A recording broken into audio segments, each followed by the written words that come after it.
السلام علیکم ورحمۃ اللہ وبرکاتہ. کیا حال ہے سب کا؟ الحمد للہ. نحمده ونصلی علی رسولہ الکریم. اما بعد فاعوذ باللہ من الشیطان الرجیم. بسم اللہ الرحمن الرحیم. رب اشرح لی صدری ویسر لی امری واحلل عقدۃ من لسانی یفقہوا قولی. علم چاہنے والا کبھی سیر نہیں ہوتا، یعنی اس کا پیٹ بھرتا ہی نہیں، کبھی اس کو تسلی ہوتی ہی نہیں. یعنی جس کو علم کی چاٹ لگ جائے پھر وہ مزید طلب کرتا رہتا ہے. وقل رب زدنی علما.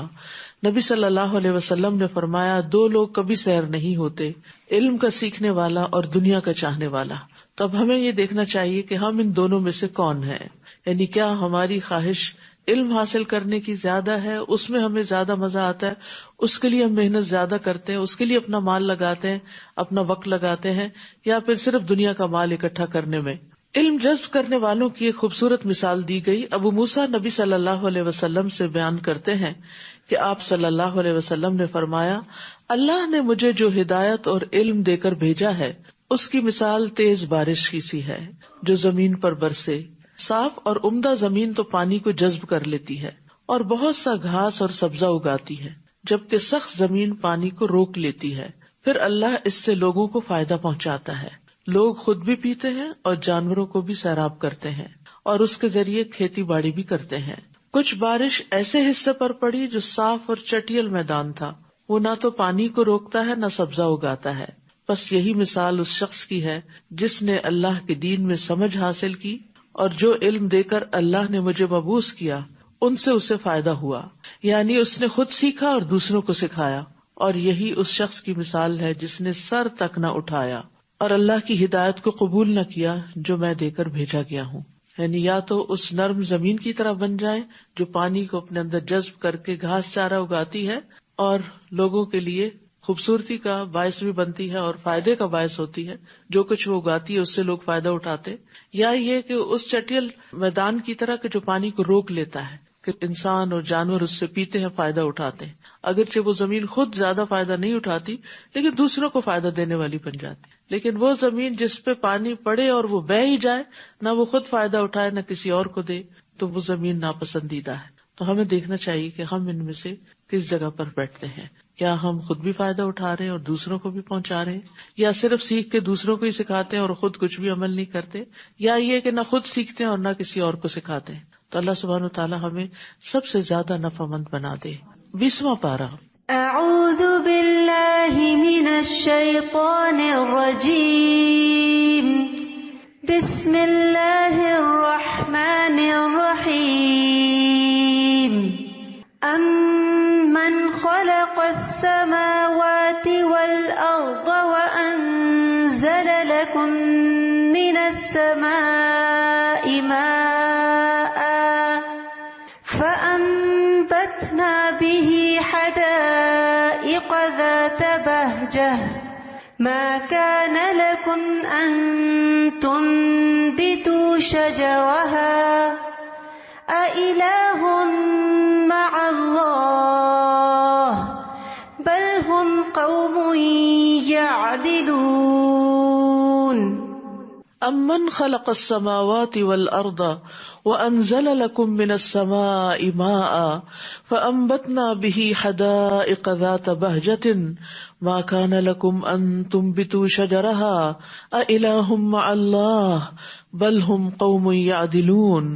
بھلا آسمانوں اور زمین کو کس نے پیدا کیا اور آسمان سے تمہارے لیے پانی برسایا جس سے ہم نے پربہار باغات اگائے جن کے درختوں کا اگانا تمہارے بس میں نہ تھا. کیا اللہ کے ساتھ کوئی دوسرا الہ بھی ہے جو ان کاموں میں اس کا شریک ہو؟ بلکہ یہ لوگ ہیں ہی ناانصافی کرنے والے. تو اللہ سبحانہ وتعالیٰ کائنات کی نشانیوں کے ذریعے اپنی الوہیت کو، اپنے الہ ہونے کو ثابت فرما رہے ہیں کہ اصل میں معبود وہی ہے، عبادت اسی کی ہونی چاہیے جس نے ان سب چیزوں کو پیدا کیا، جس نے آسمان اور زمین بنائے اور آسمانوں کی مخلوقات بنائی اور زمین پہ طرح طرح کی مخلوقات پیدا کی، پھر آسمان سے پانی برسایا، پھر اس کے ذریعے باغات اگائے جس میں طرح طرح کے پھل پھول ہیں. یہ سب کچھ تمہارے بس میں نہ تھا. کیا آسمان بنانا کسی کے بس میں ہے؟ کیا زمین بنانا کسی کی ہمت میں ہے؟ یا زمین پر یہ درخت اگانا اگر اللہ نہ اگانا چاہے؟ بہت دفعہ ایسا ہوتا ہے ہم لگاتے ہیں، سارے اسباب بھی مہیا ہوتے ہیں، لیکن درخت بڑھتے نہیں، جل جاتے ہیں. تو وہی بڑھتے ہیں، وہی پھلتے پھولتے ہیں جن کو اللہ بڑھاتا ہے. تو یہ ساری چیزیں اس بات کی دلیل ہے کہ صرف اللہ ہی خالق ہے، وہی مالک ہے، وہی رازق ہے، اس لیے وہی دراصل الہ ہے، وہی معبود ہے. الہ مع اللہ، کیا اللہ کے ساتھ کوئی اور بھی اس کام میں اس کا شریک ہے؟ نہیں، بلکہ یہ لوگ ناانصافی سے کام لے رہے ہیں کہ خالق تو وہ ہو، رازق تو وہ ہو، اور پھر انسان اس کو چھوڑ کر دوسروں کی عبادت کرے، غیروں کی عبادت کرے. تو یہ الہ کا لفظ جو ہے یہ بار بار یہاں ریپیٹ ہوگا. الہ کا لفظ جو ہے یہ معبود کے معنوں میں آتا ہے. توحید کی ایک قسم توحید الوہیت ہوتی ہے، دوسری توحید ربوبیت، اور تیسری توحید اسماء و صفات. تو یہاں توحید الوہیت کو ثابت کیا جا رہا ہے، اور اس کا معنی ہوتا ہے اللہ کو یکتا معبود ماننا. وَاعْبُدُوا اللَّهَ وَلَا تُشْرِكُوا بِهِ شَيْئًا، اور اس بات کو اچھی طرح یاد رکھنا کہ اللہ کے سوا کوئی الہ نہیں. وَإِلَٰهُكُمْ إِلَٰهٌ وَاحِدٌ لَا إِلَٰهَ إِلَّا هُوَ الرَّحْمَٰنُ الرَّحِيمُ، تمہارا الہ ایک ہی الہ ہے، اس کے سوا کوئی الہ نہیں، وہ نہایت مہربان بڑا رحم کرنے والا ہے. تو جو خالق ہے وہی دراصل عبادت کا مستحق ہے.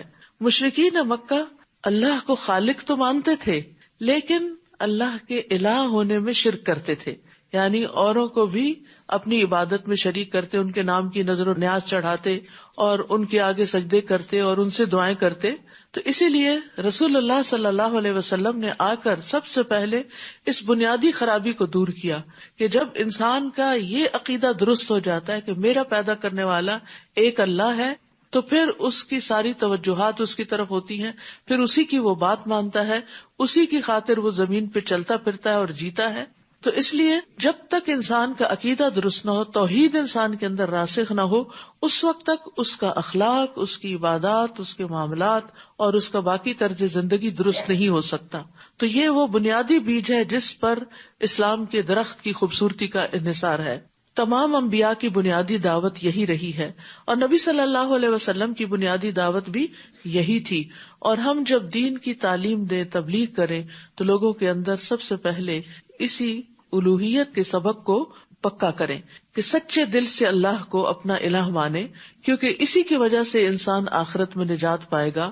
اور اگر اللہ کے سوا دوسروں کی طرف وہ متوجہ ہوتا ہے تو یہ چیز انسان کے اندر بے چینی بھی پیدا کرتی ہے، اور آخرت میں اس کا انجام بھی بھیانک ہوگا. امن جعل الارض قرارا وجعل خلالها انہارا وجعل لها رواسي وجعل بين البحرين حاجزا اإلہ مع اللہ بل اکثرهم لا يعلمون. بھلا کس نے زمین کو جائے قرار بنایا؟ اور اب تو ہم جانتے ہیں کہ زمین ہر دم حرکت کر رہی ہے اور دوہری حرکت کر رہی ہے اور مسلسل خلا میں فلوٹ کر رہی ہے. اس کے باوجود ہم اس پہ چین سے بیٹھتے ہیں، سوتے ہیں، کھاتے ہیں، پیتے ہیں. اور اس کے اندر نہریں بنا دی، اور اس کے لیے پہاڑ بنائے تاکہ ہچکولے نہ کھائے، اور دو سمندروں کے درمیان ایک پردہ حد فاصل بنا دیا، یعنی دو طرح کے رنگ، دو طرح کے ذائقے، ٹھنڈا گرم، یہ ساتھ ساتھ پانی چلے جا رہے ہوتے ہیں. تو ان دو کے بیچ میں پردہ کس نے حائل کر رکھا ہے؟ کیا اللہ کے ساتھ کوئی اور الہ ہے، یعنی جس نے یہ کام کیا ہو؟ بلکہ ان میں سے اکثر لوگ علم نہیں رکھتے.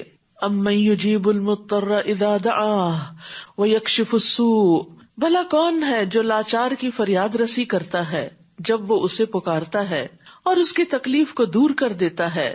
اور کون ہے جو تمہیں زمین کے جانشین بناتا ہے؟ کیا اللہ کے ساتھ کوئی اور الہ ہے؟ تم لوگ تھوڑا ہی غور کرتے ہو. یعنی انسان کے اوپر آنے والی تکلیفوں کو دور کرنے والا بھی وہی ہے. اور اسی طرح زمین پر اس نے تمہیں باری باری پیدا کیا. سوچیں اگر آدم علیہ السلام بھی اب زندہ ہوتے اور ہمارے بعد کی ساری جنریشن بھی اکٹھی ایک وقت میں زمین پر ہوتی تو پھر حال کیا ہوتا. ابھی ہم آبادی کے مسئلے سے نہیں نبٹ پا رہے، اور عموماً لوگ پریشان ہوتے ہیں کہ وسائل تو خیر اللہ پیدا کرتا ہے، لیکن انسانوں کے انتظامات فیل ہو جاتے ہیں، سڑکیں کم پڑ جاتی ہیں، آبادیاں اور گھر اور باقی چیزیں کم پڑ جاتی ہیں. تو اس میں انسان کے لیے یہ بھی اللہ کی بڑی رحمت ہے جس کا یہاں تذکرہ کیا گیا، وَيَجْعَلُكُمْ خُلَفَاءَ الْأَرْضِ، کہ وہ تمہیں زمین کے جانشین بناتا ہے، ایک جنریشن کے بعد ایک جنریشن. اور یہ ٹرانزیشن اتنی اسموتھ ہوتی ہے، اتنی غیر محسوس طریقے سے ہوتی ہے کہ ایک کی جگہ ایک ریپلیس ہوتا چلا جاتا ہے اور انسان کو پتہ بھی نہیں چلتا. اور پھر خاص طور پر یہاں پر جو بے قرار کی دعا سننے کی بات ہے، تو اس سے پتہ چلتا ہے کہ اخلاص سے تڑپنے پر دعا قبول ہو جاتی ہے، خواہ وہ کوئی نان مسلم ہی کیوں نہ کرے. تو اگر ہم چاہتے ہیں ہماری دعائیں قبول ہوں تو تڑپ کر دعا کیا کریں. یعنی اللہ سبحانہ تعالیٰ نے یہاں ایک طرح سے ضمانت دی ہے اور ایک خبر دی ہے کہ اگر لاچار اسے پکارے گا تو وہ اس کی پکار کو قبول کرے گا. یعنی جب اخلاص آتا ہے نا انسان کے اندر، تڑپ آتی ہے، تو انسان سب سے کٹ جاتا ہے، سارے شریک بھول جاتے ہیں، صرف ایک اللہ کی یاد باقی رہتی ہے، اور پھر انسان اسی کی پناہ چاہتا ہے، اسی کی مدد چاہتا ہے. تو اس سے پتہ چلتا ہے کہ اخلاص جو ہے وہ بہت ہی ویلیوبل اور بہت میزان میں بھاری چیز ہے. اور یہ اخلاص کسی کی بھی طرف سے ہو اللہ تعالیٰ کو بہت پسند ہے، کوئی اللہ تعالیٰ کا اطاعت گزار ہو یا نافرمان ہو. یعنی اگر ہمیں یہ احساس بھی ہو نا کہ ہم بہت نیک نہیں ہیں اور ہم تو گناہ گار ہیں، ہماری دعا نہیں سنتا، تو اپنے اندر اخلاص پیدا کر لیں اور تڑپ تڑپ کر اور رو رو کر اور گڑ گڑا کر دعا کریں، تو انشاءاللہ اللہ تعالیٰ آپ کی بھی ضرور سنے گا. کیونکہ انسان اللہ کو جو پکارتا ہے تو کہتا ہے تو ہی میرا اللہ ہے نا، تیرے سوا کہاں جاؤں، کوئی اور نہیں میری مدد کرنے والا، میری ساری توقعات اور امیدیں تجھی پر، میرا بھروسہ اور توکل تجھی پر ہے، تو نہیں کرنا ہے. تو پھر جب ہم کہتے ہیں نا تو نہیں کرنا ہے، یہی اخلاص ہے کہ ہم سب سے کٹ جاتے ہیں اور صرف ایک اللہ سے مانگ رہے ہوتے ہیں. بھلا کون ہے جو تمہیں خشکی اور سمندر کی تاریکیوں میں راہ دکھاتا ہے اور اپنی رحمت سے بیشتر ہواؤں کو بشارت کے طور پر بھیجتا ہے؟ کیا اللہ کے ساتھ کوئی اور الہ بھی ہے؟ اللہ اس شرک سے بہت بلند ہے جو یہ لوگ کرتے ہیں. بھلا کون ہے جو خلقت کی ابتدا کرتا ہے پھر اس کا اعادہ کرے گا، اور کون ہے جو تمہیں آسمان اور زمین سے رزق دیتا ہے؟ کیا اللہ کے ساتھ کوئی اور الہ ہے؟ آپ ان سے کہیے اگر تم سچے ہو تو اپنی کوئی دلیل لے کر آؤ. یعنی اگر تم غیر اللہ کی طرف رغبت کرتے ہو اور ان کی طرف مائل ہوتے ہو تو پھر کوئی دلیل لاؤ کہ واقعی انہوں نے بھی کوئی کارنامہ کیا ہے اور انہوں نے بھی کچھ پیدا کیا ہے. اور یہاں انڈائریکٹلی اس بات کی بھی یاد دہانی کرا دی گئی کہ جس نے پہلی بار پیدا کیا وہ پھر بھی کرے گا اور تمہارا حساب بھی لے گا. آپ ان سے کہیے اللہ کے سوا آسمانوں اور زمین کی پوشیدہ چیزوں کو کوئی بھی نہیں جانتا، وہ تو یہ بھی نہیں جانتے کہ انہیں کب اٹھایا جائے گا. یعنی اللہ کے سوا تو کسی کو یہ بھی نہیں پتا کہ مرنے کے بعد دوبارہ کب زندہ ہوں گے، بلکہ آخرت کے بارے میں ان کے علم نے گھٹنے ٹیک دیے ہیں، بلکہ یہ اس کی نسبت شک میں ہے، بلکہ یہ اس سے اندھے ہو چکے ہیں. تو اس سے یہ پتہ چلتا ہے کہ آخرت کا علم، قیامت آنے کا علم صرف اور صرف اللہ کے پاس ہے. انبیاء اور فرشتوں کو بھی قیامت کا علم نہیں. تو یہ پوچھنے کی بجائے کہ قیامت کب آئے گی، یہ سوچنا چاہیے کہ جب آئے گی تو پھر کیا ہوگا، تو مجھے اس کی تیاری کیسے کرنی چاہیے. ایک شخص نے نبی صلی اللہ علیہ وسلم سے قیامت کے متعلق سوال کیا. اس نے پوچھا کہ قیامت کب آئے گی؟ آپ نے فرمایا کیا تم نے اس کی تیاری کر لی ہے؟ اس نے کہا کچھ بھی نہیں مگر یہ کہ میں اللہ اور اس کے رسول سے محبت کرتا ہوں. تو آپ نے فرمایا تم قیامت کے دن اسی کے ساتھ ہوگے جس سے تم محبت کرتے ہو. تو ہمیں اپنے دلوں کا جائزہ لینا چاہیے کہ ہمارے دلوں میں اللہ اور اس کے رسول کی محبت کتنی ہے. انس کہتے ہیں ہم اس بات سے اتنا خوش ہوئے کہ اتنا کسی اور بات سے نہیں کہ نبی صلی اللہ علیہ وسلم نے یہ فرما دیا کہ تم اس کے ساتھ ہوگے جس سے تم محبت کرتے ہو. تو ہم نبی صلی اللہ علیہ وسلم سے محبت کرتے ہیں. اور انس کہتے ہیں کہ میں نبی صلی اللہ علیہ وسلم، ابو بکر اور عمر سے محبت رکھتا ہوں. مجھے امید ہے کہ میں اپنی اس محبت کی وجہ سے انہی کے ساتھ ہوں گا اگرچہ میرے عمل ان جیسے نہیں. اصل میں انسان جس سے محبت کرتا ہے نا اس کو اپنا آئیڈیل بنا لیتا ہے اور پھر اس جیسا لاشعوری طور پر بننے کی کوشش کرتا ہے. یعنی قدرتی طور پر مثلا آپ کو کسی کی قرات پسند ہے تو آپ انکانشیسلی اس کی قرات کی کاپی کرنے لگتے ہیں، یعنی اس جیسا پھر بننے کی کوشش کرتے ہیں. اور کافر یہ پوچھتے ہیں کہ جب ہم اور ہمارے آباء و اجداد مٹی بن جائیں گے تو کیا پھر قبروں سے نکالے جائیں گے؟ یعنی وہ آخرت پر ایمان نہیں رکھتے، دوبارہ پیدا ہونا انہیں ایک مشکل کام نظر آتا ہے. یہ بات تو ہمیں اور اس سے پیشتر ہمارے آباء و اجداد کو بھی کہی جاتی رہی ہے. یہ تو بس پہلے لوگوں کے افسانے ہیں، یعنی اس بات میں انہیں شک تھا. آپ ان سے کہیے ذرا زمین میں چل پھر کر تو دیکھو کہ مجرموں کا انجام کیسا ہوا تھا. اے نبی آپ ان کے حال پر غمزدہ نہ ہو اور نہ ہی ان کی چالوں سے دل میں تنگی محسوس کریں. کافر یہ کہتے ہیں اگر تم سچے ہو تو یہ وعدہ عذاب کب پورا ہوگا. قل عسى ان يكون ردف لكم بعض الذي تستعجلون. آپ ان سے کہیے کیا عجب ہے کہ جس عذاب کے جلد آنے کا تم مطالبہ کر رہے ہو اس کا ایک حصہ تمہارے قریب ہی آ لگا ہو. آپ کا رب تو لوگوں پر بڑا فضل والا ہے لیکن اکثر لوگ شکر ادا نہیں کرتے. اور بلا شبہ تمہارا رب خوب جانتا ہے جو ان کے سینے چھپاتے ہیں اور جو کچھ وہ ظاہر کرتے ہیں. اور زمین و آسمان کی کوئی پوشیدہ چیز ایسی نہیں جو کتاب مبین یعنی لوح محفوظ میں لکھی ہوئی نہ ہو. اور لوح محفوظ میں لکھے ہونے کا مطلب کیا ہے کہ اللہ سبحانہ وتعالیٰ نے ہر چیز کو ریکارڈ کر رکھا ہے، یعنی ہر چیز کا حساب رکھا ہوا ہے. حساب کیوں رکھتے ہیں؟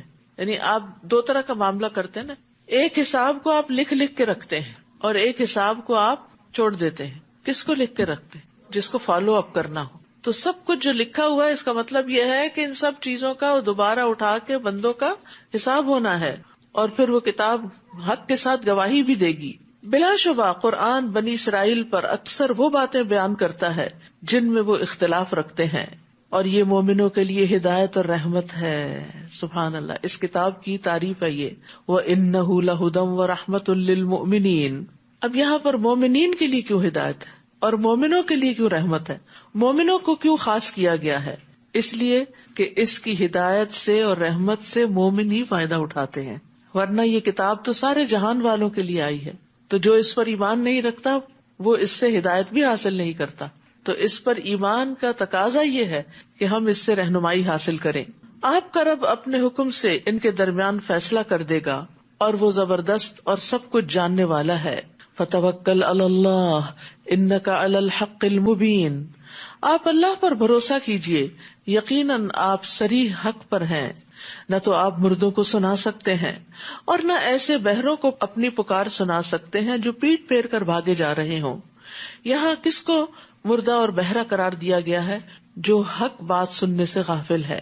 یعنی آپ اس شخص کو جو مر چکا ہے، یعنی جس کا دل مردہ ہو چکا ہے، جس پہ کوئی بات اثر نہیں کرتی، آپ اس کو کتنا بھی سنائیں اس کو کچھ سمجھ نہیں آئے گی. نیند کی حالت میں انسان کچھ نہیں سنتا تو مرنے کے بعد کیسے سن سکتا ہے؟ اور اسی طرح بہرا اگر سامنے دیکھ رہا ہو تو وہ ہونٹوں کی جنبش سے یا اشاروں سے بات سمجھ لیتا اگر اس کو سنائی نہ دی جا رہی. لیکن جو بہرا منہ موڑ کے جا رہا ہو، آپ اس کو جتنی چاہے آوازیں دیں وہ کچھ بھی نہیں سمجھتا. تو یہاں کفار کے دلوں کو مردہ اور بہروں سے تعبیر کیا گیا ہے کہ ان پر وحی الہی کی کوئی بات اثر نہیں کرتی. پیغمبر ان کو ہر طرح سے سناتے ہیں لیکن یہ کچھ بھی سمجھ کے نہیں دیتے. اور نہ ہی آپ اندھوں کو ان کی گمراہی سے بچا کر راہ راست پر لا سکتے ہیں. یعنی جو حق دیکھنے سے بہرے ہیں اور گنگے ہیں اور اندھے ہیں، آپ ان کو پھر کچھ سنا نہیں سکتے. آپ تو صرف ان کو سنا سکتے ہیں جو ہماری آیات پر ایمان لاتے ہیں، پھر فرما بردار بن جاتے ہیں. فہم مسلمون، پھر وہ سرنڈر کر دیتے ہیں، پھر اس سر تسلیم خم کر دیتے ہیں. وَإِذَا وَقَعَ الْقَوْلُ عَلَيْهِمْ أَخْرَجْنَا لَهُمْ دَابَّةً مِّنَ الْأَرْضِ تُكَلِّمُهُمْ أَنَّ النَّاسَ كَانُوا بِآيَاتِنَا لَا يُوقِنُونَ. اور جب عذاب کی بات پوری ہونے کا وقت آ جائے گا تو ہم ان کے لیے زمین سے ایک جانور نکالیں گے جو ان سے کلام کرے گا کہ فلاں فلاں لوگ ہماری آیتوں پر یقین نہیں رکھتے. یعنی جب زمین میں اتنی گمراہی پھیل جائے گی کہ لوگ حق کو قبول کرنا بالکل چھوڑ دیں گے اور امر بالمعروف اور نہی عن المنکر کرنا بھی چھوڑ دیں گے اور انسانوں کے اندر سے خیر نکل جائے گی، تو اس کام کے لیے اللہ تعالیٰ ایک جانور زمین سے نکالیں گے. وہ لوگوں سے بات کرے گا اور وہ لوگوں کو سمجھائے گا. اور اسی طرح ایک روایت میں آتا ہے کہ وہ لوگوں کو کچھ نشان بھی لگا دے گا. ابو امامہ رضی اللہ عنہ سے مروی ہے کہ نبی صلی اللہ علیہ وسلم نے فرمایا، دابت الارض کا خروج ہوگا تو وہ لوگوں کے منہ پر نشان لگا دے گا اور وہ اس نشان کے ساتھ ہی زندہ رہیں گے. حتیٰ کہ اگر ایک آدمی کوئی اونٹ خریدے گا اور کوئی شخص اس سے پوچھے گا کہ یہ اونٹ تم نے کس سے خریدا ہے، تو وہ جواب دے گا کہ یہ میں نے اس شخص سے خریدا جس کے منہ پہ نشان لگا ہوا ہے. یعنی مخصوص قسم کے لوگ، ہو سکتا ہے یہ وہ لوگ ہوں کہ جو اللہ کی اطاعت نہ کرنے والے ہوں، تو ان کے اوپر ایک نشان بھی لگا دے گا اور پھر لوگ انہیں ان کے اس نشان سے پہچانیں گے. احادیث سے اس کی بہت تفصیلات ملتی ہیں کہ یہ قیامت کی نشانیوں میں سے ایک نشانی ہے کہ اللہ تعالیٰ بندوں پر ایک حجت تمام کرے گا. اور جس دن ہم ہر امت سے ایسے لوگوں کی ایک فوج اکٹھی کریں گے جو ہماری آیات کو جھٹلاتی تھی، پھر ان کی گروہ بندی کی جائے گی، یعنی ایک جیسے لوگ اکٹھے کر دیے جائیں گے، یہاں تک کہ جب وہ سب آ جائیں گے تو اللہ ان سے پوچھے گا تم نے میری آیات کو جھٹلا دیا، حالانکہ علمی لحاظ سے تم نے ان کا احاطہ نہیں کیا تھا. اگر یہ بات نہیں تو پھر تم کیا کرتے رہے. یعنی آج بھی آپ دیکھیں کہ بہت سے لوگ جو کہتے بھی ہیں کہ ہم مسلمان ہیں، لیکن وہ قرآن کی کچھ آیتوں کے اوپر اعتراض کرتے رہتے ہیں اور ان کی حکمت نہیں جانتے، مصلحت نہیں جانتے. اور ایسا کیوں ہوتا ہے؟ یہ کم علمی کی بنا پر ہوتا ہے. اس میں سے ایک مسئلہ تقدیر کا بھی ہے. اکثر لوگ اس بارے میں پریشان رہتے ہیں اور اس بارے میں نعوذ باللہ اللہ تعالیٰ پر الزام بھی دیتے ہیں اور ناراضگی کا اظہار بھی کرتے ہیں کہ اللہ تعالیٰ بے گناہ لوگوں کو کیوں مرنے دیتا ہے، یا ظالموں کو ظلم کیوں کرنے دیتا ہے، یا اگر سب کچھ لکھا گیا ہے تو پھر ہماری چوائس کہاں رہ گئی، وغیرہ وغیرہ. یہ سب باتیں لا علمی یا کم علمی کی بنا پر ہوتی ہیں. سب سے بڑی بات تو یہ ہے کہ اگر ہم کسی چیز کو نعوذ باللہ اللہ کا ظلم سمجھتے ہیں تو پہلی بات یہ ہے کہ اللہ سبحانہ تعالیٰ اپنے بارے میں قرآن مجید میں واضح طور پہ کہتا ہے وما انا بظلام للعبید، کہ میں بندوں پر ہرگز ظلم کرنے والا نہیں ہوں. تو اگر آپ قرآن کو مانتے ہیں تو قرآن تو آپ کو بتا رہا ہے کہ وہ ظلم نہیں کرتا، یہ اس نے ظلم نہیں کیا بندوں پر، یہ تو بندے ایک دوسرے پر ظلم کرتے ہیں. پھر آپ دیکھیے دوسرا سوال یہ کرتے ہیں کہ اگر اللہ تعالیٰ ہے تو پھر ظلم ہونے کیوں دیتا ہے. یہ بھی اس بات کی دلیل ہے کہ ہمیں نہیں معلوم کہ اللہ تعالیٰ کیسا ہے اور اس کا علم کیسا ہے، اور وہ کچھ بندوں کو کیوں مہلت دے دیتا ہے کہ وہ اپنی حدیں پار کریں، اور جن پر ظلم ہوتا ہے ان کے لیے اس نے کیا تیار کر رکھا ہے. یہ سب باتیں بھی ہمیں نہیں معلوم ہوتی. کم علمی کی وجہ سے ہم اللہ تعالیٰ پر اعتراض کرتے رہتے ہیں. تو سب سے پہلے تو یہ جاننے کی ضرورت ہے کہ کیا ہمیں کسی بھی واقعے کا، کہ مثلاً کسی انسان پہ ہی کوئی ظلم ہوا ہے، اس کی ساری وجوہات پتہ ہیں، اس کے اپنے گناہ کتنے تھے، یا یہ کہ اس کا ماحول کیسا تھا، یا کس کی غفلت تھی، کسی حاکم کی غفلت تھی، یا اس کے آس پاس کا جو سپورٹ گروپ تھا وہ کمزور تھا، تو ایسا ہوا کیوں. یعنی سارا الزام اللہ تعالیٰ کو دے دینا کہ وہ وقت پہ وہاں پہنچ کے انٹرفیئر کرتا اور ظالموں کو زبردستی پکڑ کے روکتا، تو یہ اس کا طریقہ نہیں. زمین کے امور میں اس نے انسانوں کو جہاں چوائس دی ہے پھر وہ ان پر زبردستی نہیں کرتا. اور ایسا وہ کیوں کرتا ہے، اس کی حکمت خود اسی کو معلوم ہے، کیونکہ ہمارا علم کم ہے، وہ علیم ہے، وہ حکیم ہے، لیکن ہم علم اور حکمت میں بہت کم ہے، کیونکہ ہم اپنے آپ کو زیادہ عقل مند سمجھ لیتے ہیں نا، تو اس لیے پھر ہم اعتراض شروع کر دیتے ہیں. جب ہم اپنی کم علمی کا اعتراف کریں گے تو پھر سبحانک لا علم لنا الا ما علمتنا، تو بہت سے مسئلوں کا حل مل جائے گا. اور ان کے ظلم کی وجہ سے ان پر عذاب کی بات پوری ہو جائے گی تو وہ بول بھی نہ سکیں گے. کیا وہ غور نہیں کرتے کہ ہم نے رات اس لیے بنائی کہ وہ اس میں آرام کرے، اور دن کو روشن بنایا تاکہ وہ کام کاج کر سکیں. اس میں بھی لوگوں کے لیے بہت سی نشانیاں ہیں جو ایمان لاتے ہیں.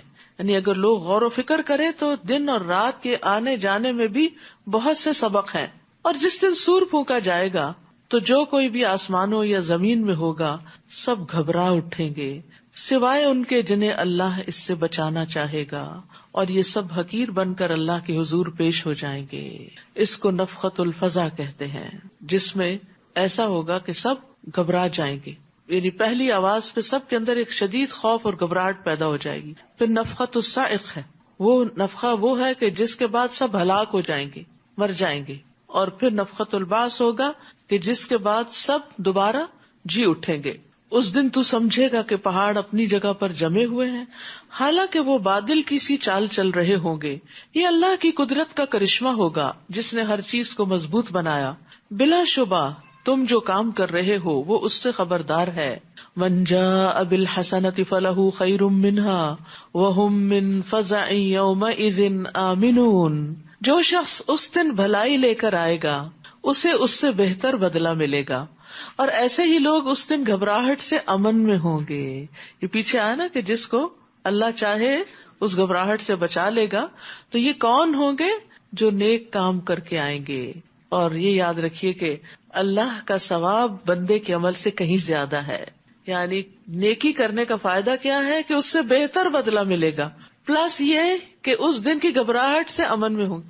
ہم سب کو جب قیامت کے واقعات پڑھتے ہیں نا تو بڑی پریشانی سی ہوتی ہے، بڑی فکر لگتی ہے، بہت تنہائی سی محسوس ہوتی ہے، گھبراہٹ ہوتی ہے، کچھ سمجھ نہیں آتا کہ کیا ہوگا، اس گھبراہٹ سے بچنے کے لیے کیا کریں. تو یہاں آپ دیکھیے اس قرآن کی آیت سے ہمیں پتہ چل گیا ہے کہ نیکیاں کرنا اس گھبراہٹ کو دور کرے گا.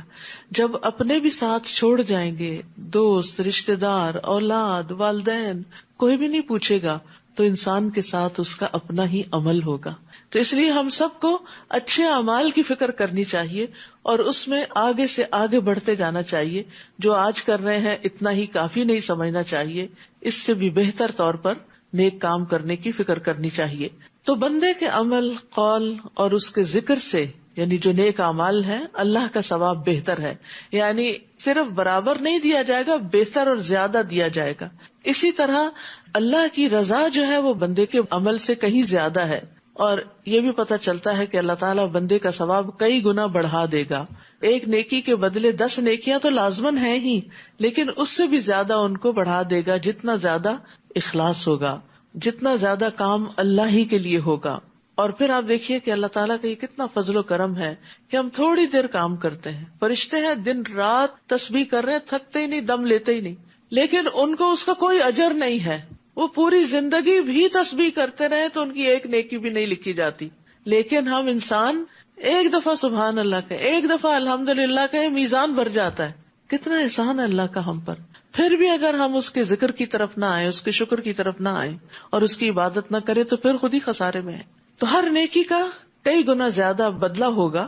نبی صلی اللہ علیہ وسلم نے فرمایا جس نے مسلمانوں کے راستے سے تکلیف دہ چیز ہٹا دی کہ وہ ان کو بادر کرے گی، اٹک جائیں گے، گر جائیں گے، اور کچھ نہیں تو اپنے جوتے ہی ڈنگ کی جگہ پہ اتار کے رکھنا.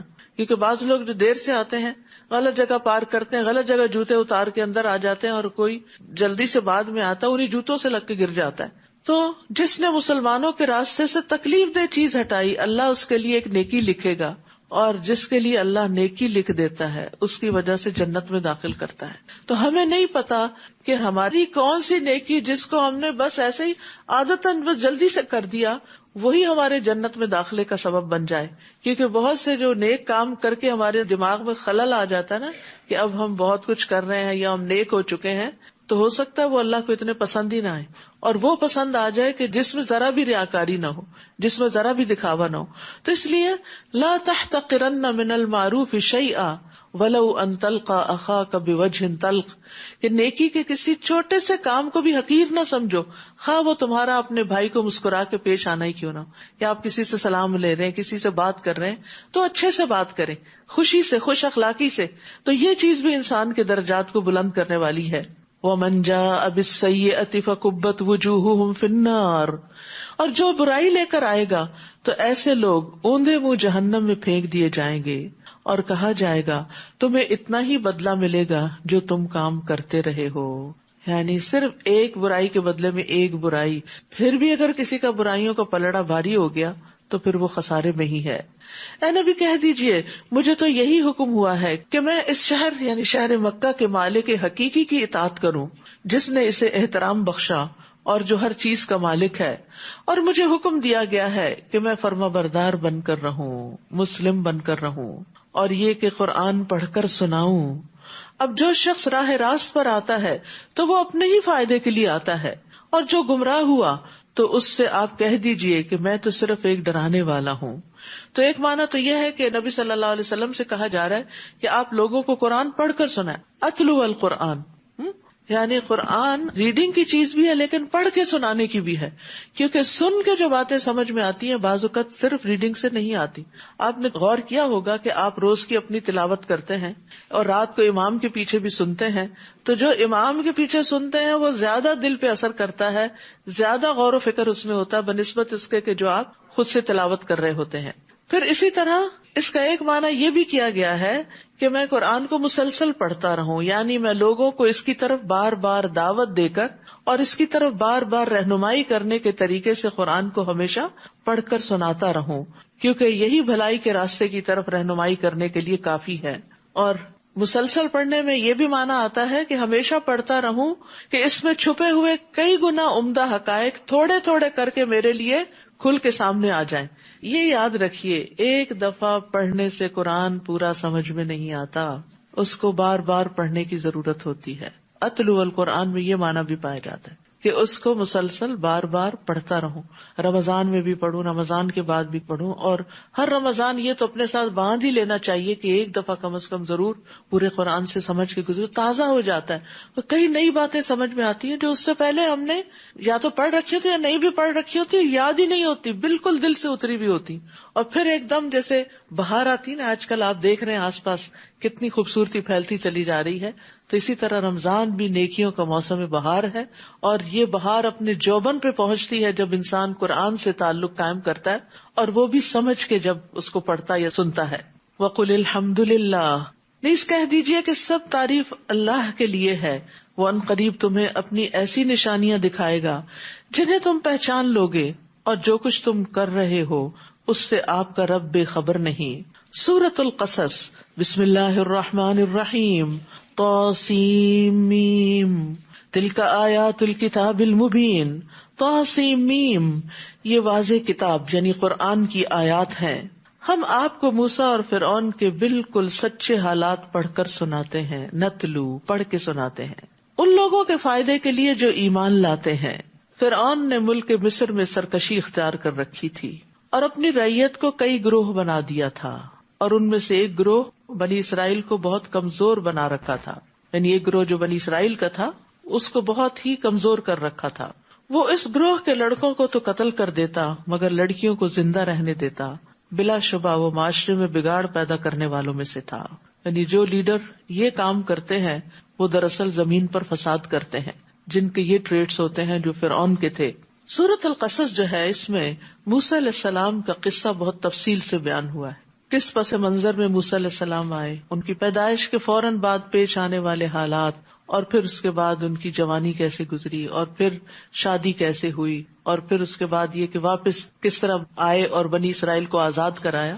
گویا موسیٰ علیہ السلام کی پوری لائف جو ہے وہ اس صورت سے واضح ہو جاتی ہے.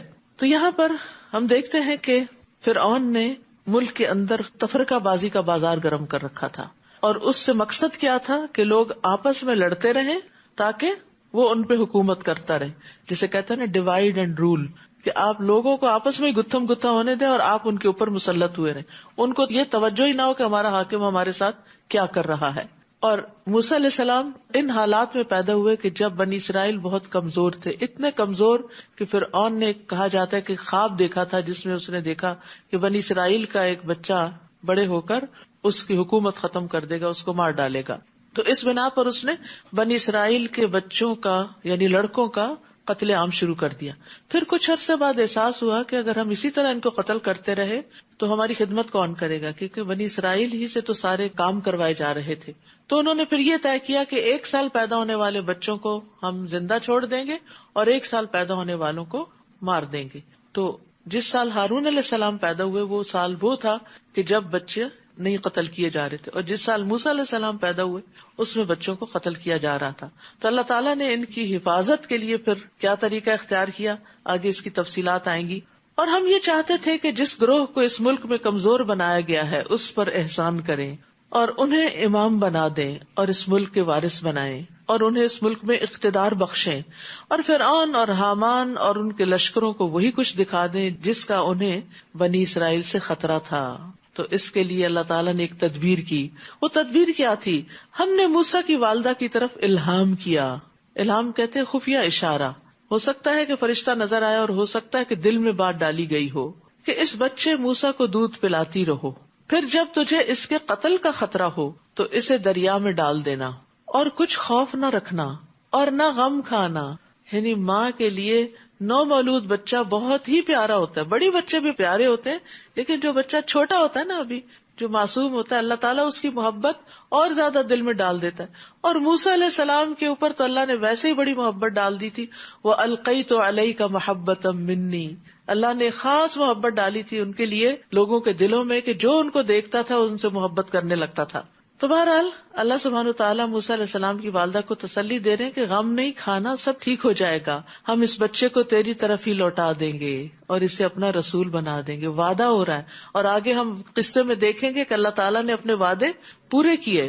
یہاں پر خاص طور پر اللہ تعالیٰ نے موسیٰ علیہ السلام کی والدہ کو حکم دیا کہ وہ دودھ پلاتی رہے، ان ارضعیہ، تاکہ موسیٰ علیہ السلام جتنے دن ماں کے پاس ہوں وہ صحت مند بچے کے طور پر پلیں، ان کی جسمانی بناوٹ مضبوط ہو جائے، کیونکہ چھوٹی عمر میں اور ڈے 1 سے اور پہلی خوراک کے طور پر بھی اگر ماں کا دودھ بچے کو دیا جاتا ہے تو اس بچے کا امیون سسٹم اور باقی اس کی جو گروتھ ہے وہ زیادہ اسٹرانگ ہوتی ہے، بیماریوں سے بچا رہتا ہے.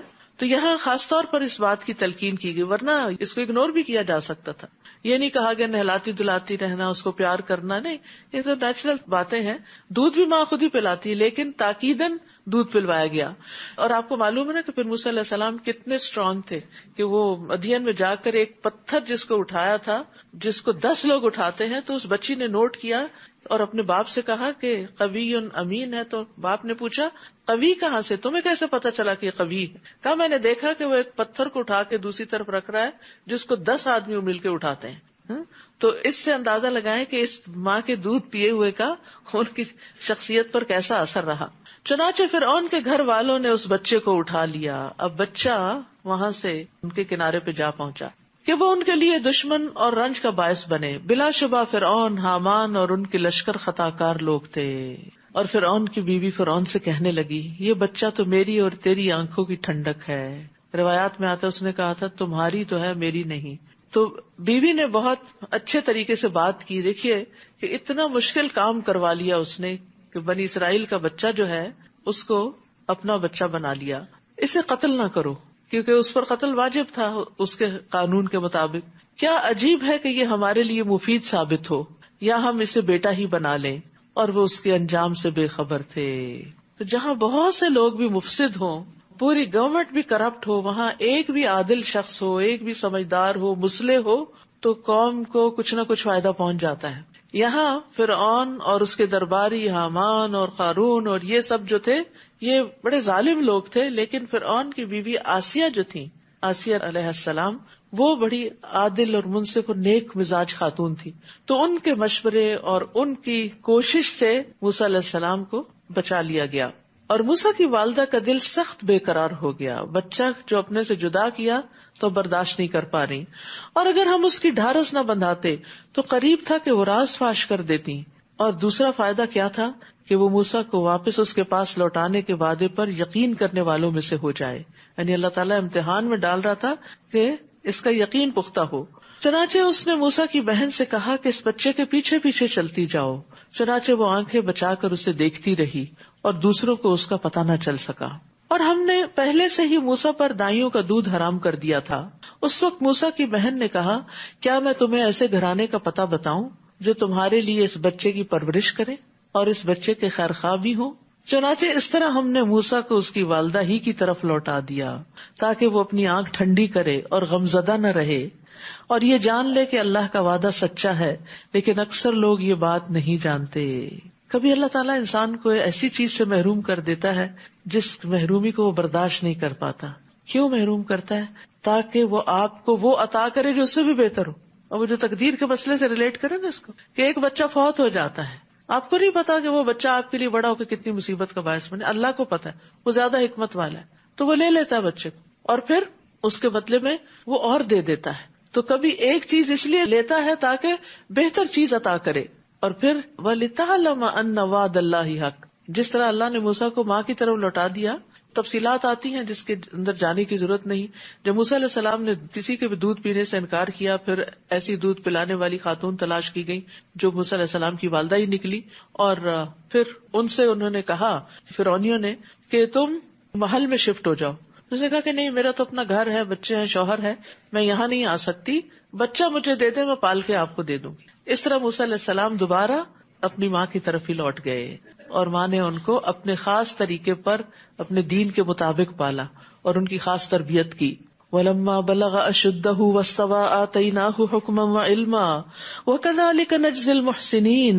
اور جب موسیٰ اپنی جوانی کو پہنچے اور پورے توانا ہو گئے تو ہم نے انہیں قوت فیصلہ اور علم عطا کیا، یعنی جسمانی قوت بھی اور ذہنی قوت بھی، اور ہم نیک لوگوں کو ایسی ہی جزا دیا کرتے ہیں۔ اور موسیٰ شہر میں اس وقت داخل ہوئے جب اہل شہر غفلت میں تھے۔ وہاں موسیٰ نے 2 آدمیوں کو آپس میں لڑتے ہوئے دیکھا، ان میں ایک تو موسیٰ کی اپنی قوم سے تھا اور دوسرا دشمن قوم سے۔ جو موسیٰ کی اپنی قوم میں سے تھا اس نے موسیٰ سے اس کے خلاف فریاد کی، جو دشمن کی قوم سے تھا موسیٰ نے اسے مکہ مارا تو اس کا کام ہی تمام کر دیا۔ اب ان ساری آیات کے اندر آپ دیکھیں گے موسیٰ علیہ السلام کی قوت۔ موسیٰ علیہ السلام نے کہا یہ تو ایک شیطانی حرکت ہے، اپنے عمل کو خود ہی غلط کہہ دیا۔ بلا شبہ شیطان صریح بہکانے والا دشمن ہے، تو وہ اپنی فطرت پر تھے اور اسی بنا پر انہوں نے اپنی غلطی کو تسلیم کر لیا۔ قال رب انی ظلمت نفسی فاغفر لی فغفر لہ انہ هو الغفور الرحیم۔ پھر دعا کی، اے میرے رب بلا شبہ میں نے اپنے آپ پر ظلم کیا ہے، لہٰذا مجھے معاف کر دے۔ چنانچہ اللہ نے اسے معاف کر دیا، بلا شبہ وہ بڑا بخشنے والا رحم کرنے والا۔ تو آپ دیکھیں کہ جب شیطان آپ کو یہ وسوسہ دینا تمہارے گناہ نہیں معاف ہو سکتے، تو آپ کہیں کہ اگر قتل کا گناہ معاف ہو سکتا ہے تو میرا گناہ اس سے تو چھوٹا ہی ہے، اللہ تعالیٰ مجھے بھی معاف کر سکتا ہے، یعنی پر امید رہیں۔ اور یہاں سے یہ بات بھی پتہ چلتی ہے کہ گناہ کے نتیجے میں آنے والی مصیبت سے چھٹکارا صرف استغفار سے ممکن ہے۔ تو ہمیں اگر کوئی مصیبت آئی ہوئی ہے اور ہمیں نہیں پتا کس گناہ کی وجہ سے آئی ہوئی ہے تو استغفار کی کثرت کرے۔ تو موسیٰ علیہ السلام اس مکے پہ نادم ہوئے جو انہوں نے مارا اور اس سے ایک جان چلی گئی، تو اس ندامت کی وجہ سے جو وہ اپنے رب کے حضور جھکے اور گناہ پر بخشش طلب کی تو اللہ تعالیٰ نے ان کے لیے رستہ بنا دیا، اور انہوں نے اس گناہ کو اپنی جان پر ظلم قرار دیا۔ انی ظلمت نفسی، یاد رکھیے ہمارے گناہ خود ہم ہی کو نقصان دیتے ہیں، کسی اور کو نہیں۔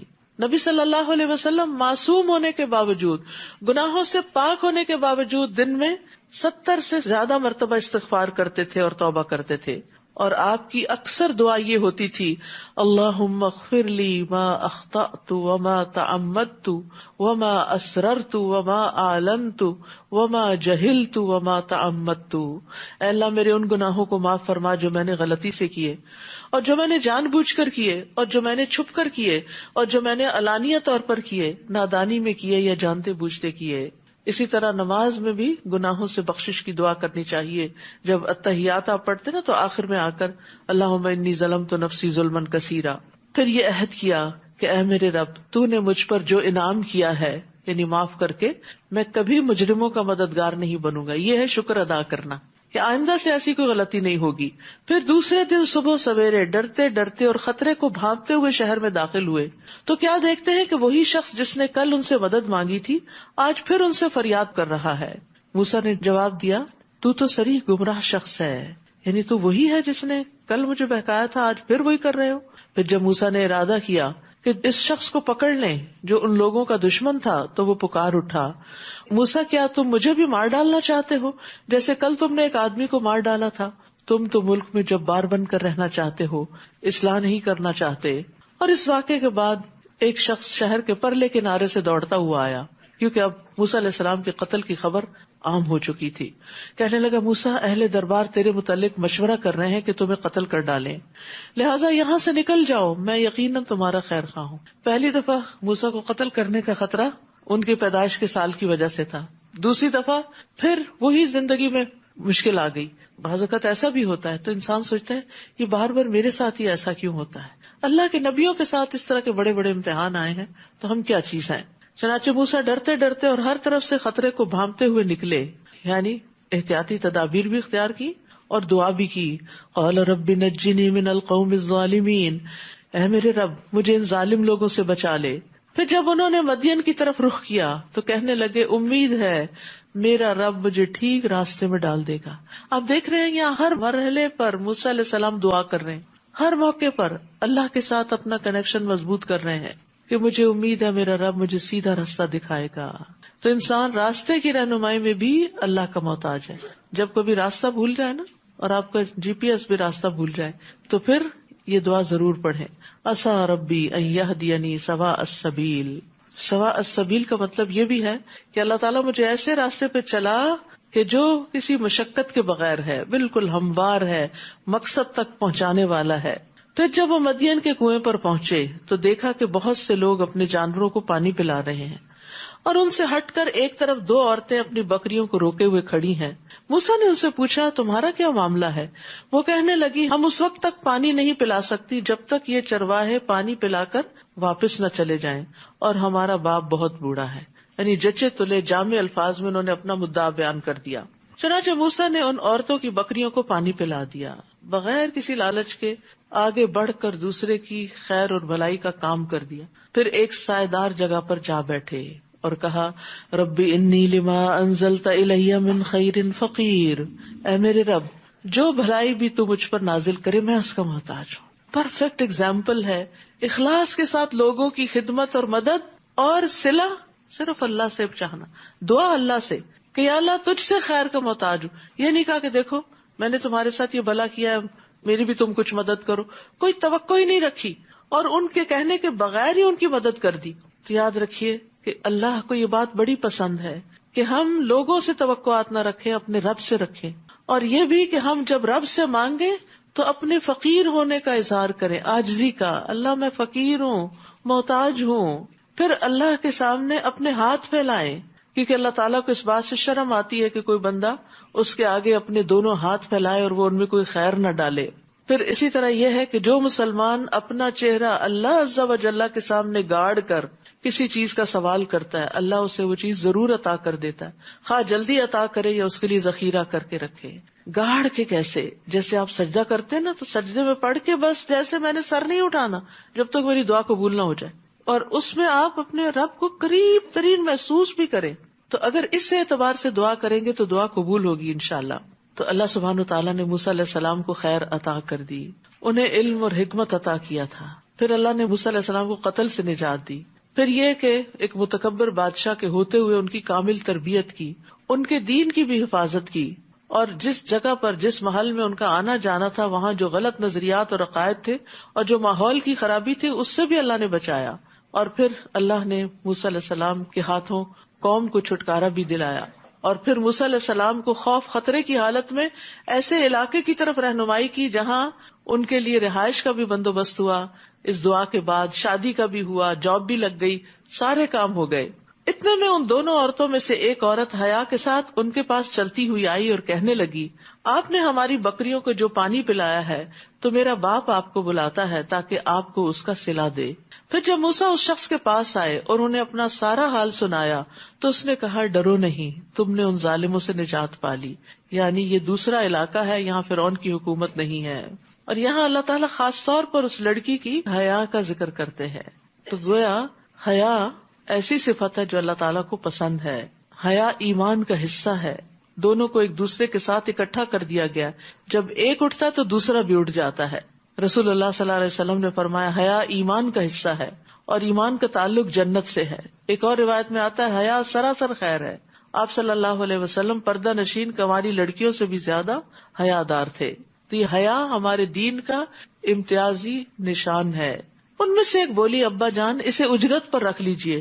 بہترین آدمی جسے آپ اجرت پر رکھنا چاہیں وہی ہو سکتا ہے جو طاقتور اور امین ہو. طاقتور اور امین ہو. لیکن یہ دو کوالٹیز اکٹھی ہونا بہت مشکل ہوتا ہے. جو لوگ کام جانتے ہوتے ہیں، اسمارٹ ہوتے ہیں، وہ عام طور پر خیانت کرتے ہیں، وہ مالک کے ساتھ بھی کھیل جاتے ہیں. اور جو طاقتور نہیں ہوتے ذہنی طور پر یا جسمانی طور پر، وہ امانت دار ہوتے ہیں لیکن پھر کام کے نہیں ہوتے. یعنی ایک شخص بہت امانت دار ہے، کام ہی نہیں آتا اس کو، تو آپ کیا کریں گے اس سے؟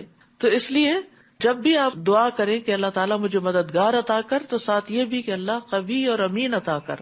کیونکہ ہمارا دین ہمیں یہ تعلیم بھی دیتا ہے کہ جب کسی کو کوئی عہدہ دیا جائے، جب کسی کو کوئی امانت سپرد کی جائے تو اس کے اندر یہ دو خوبیاں ضرور ہوں کہ وہ امانت کا حق ادا کرنے والا ہو، اور دوسرے یہ کہ اس کے اندر اس کام کے کرنے کی صلاحیت ہو.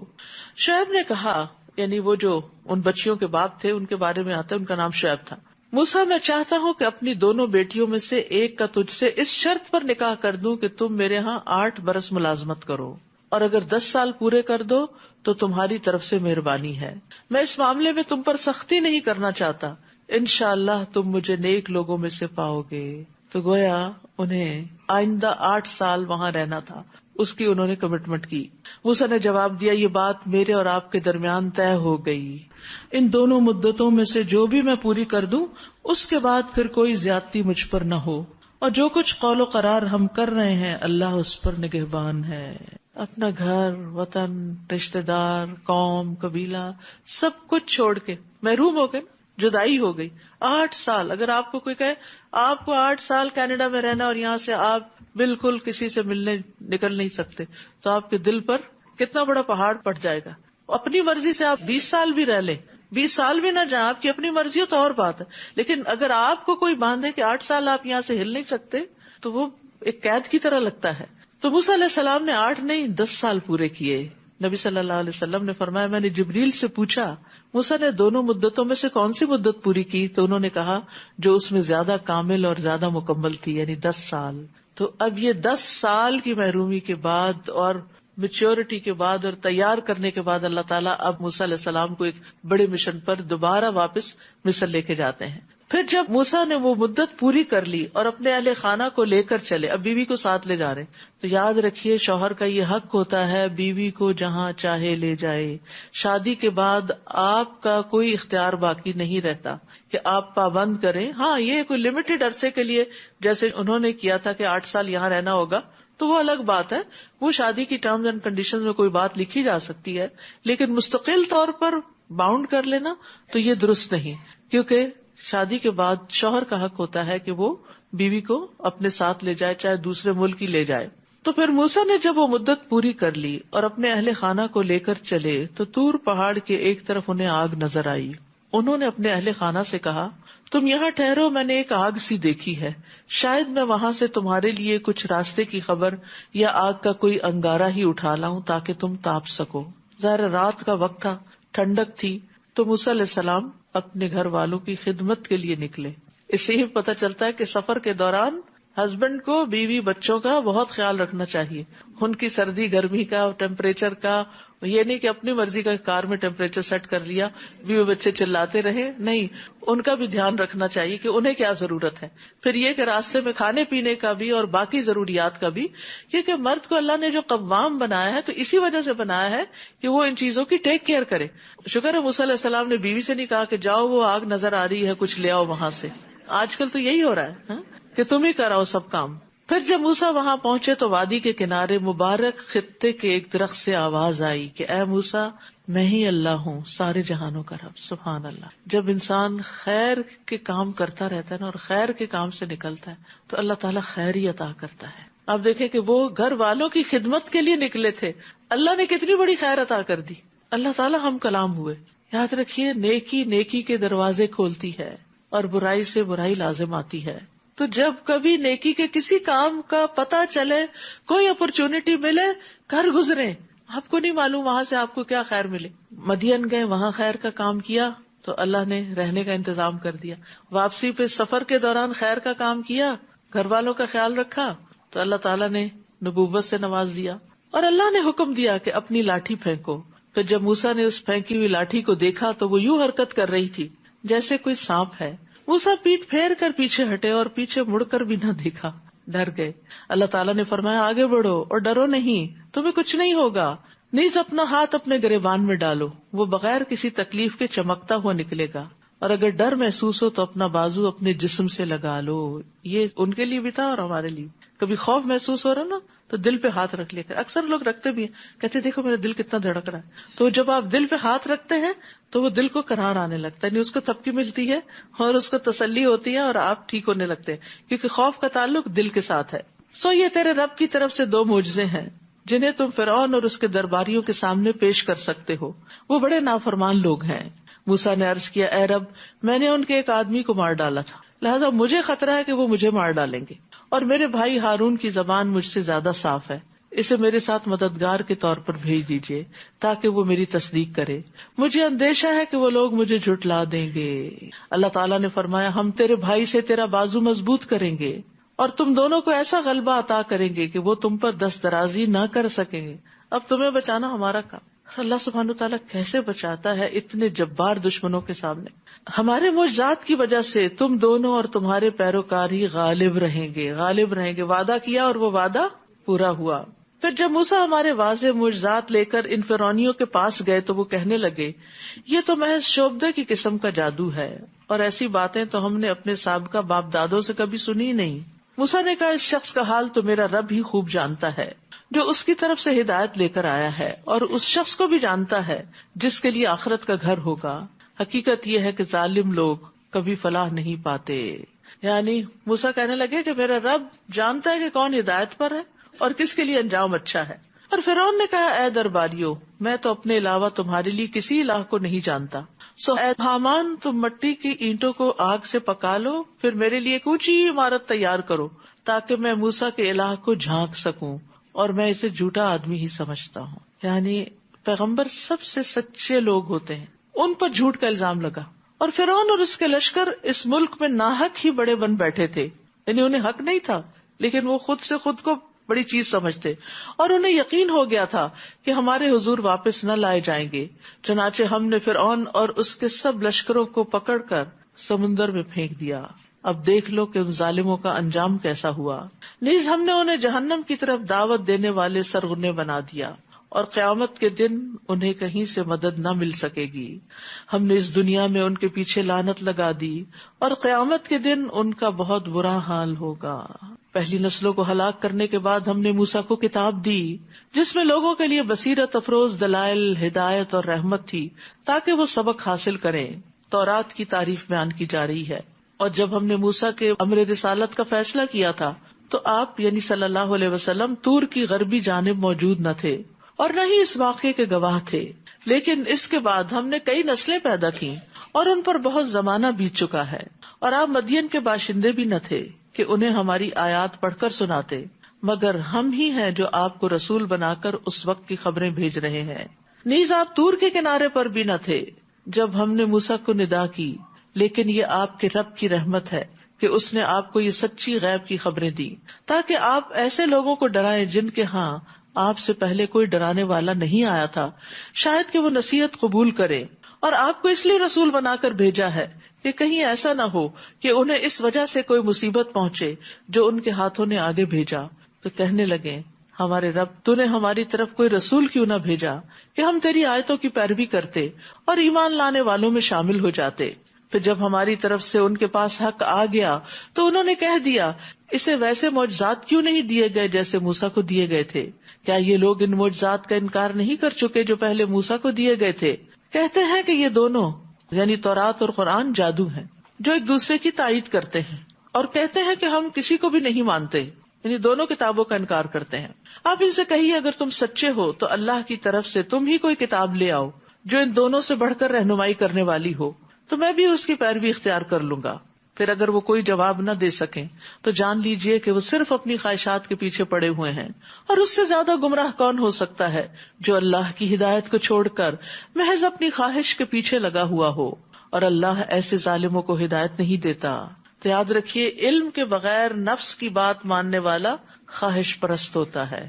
کون ہوتا ہے خواہش پرست؟ علم کے بغیر، دلیل کے بغیر صرف دل کی ماننے والا، نفس کی ماننے والا، نفس کے پیچھے چلنے والا ہی دراصل اپنی خواہش نفس کو الہ بنائے ہوئے ہوتا ہے، اس کی پوجا کر رہا ہوتا ہے۔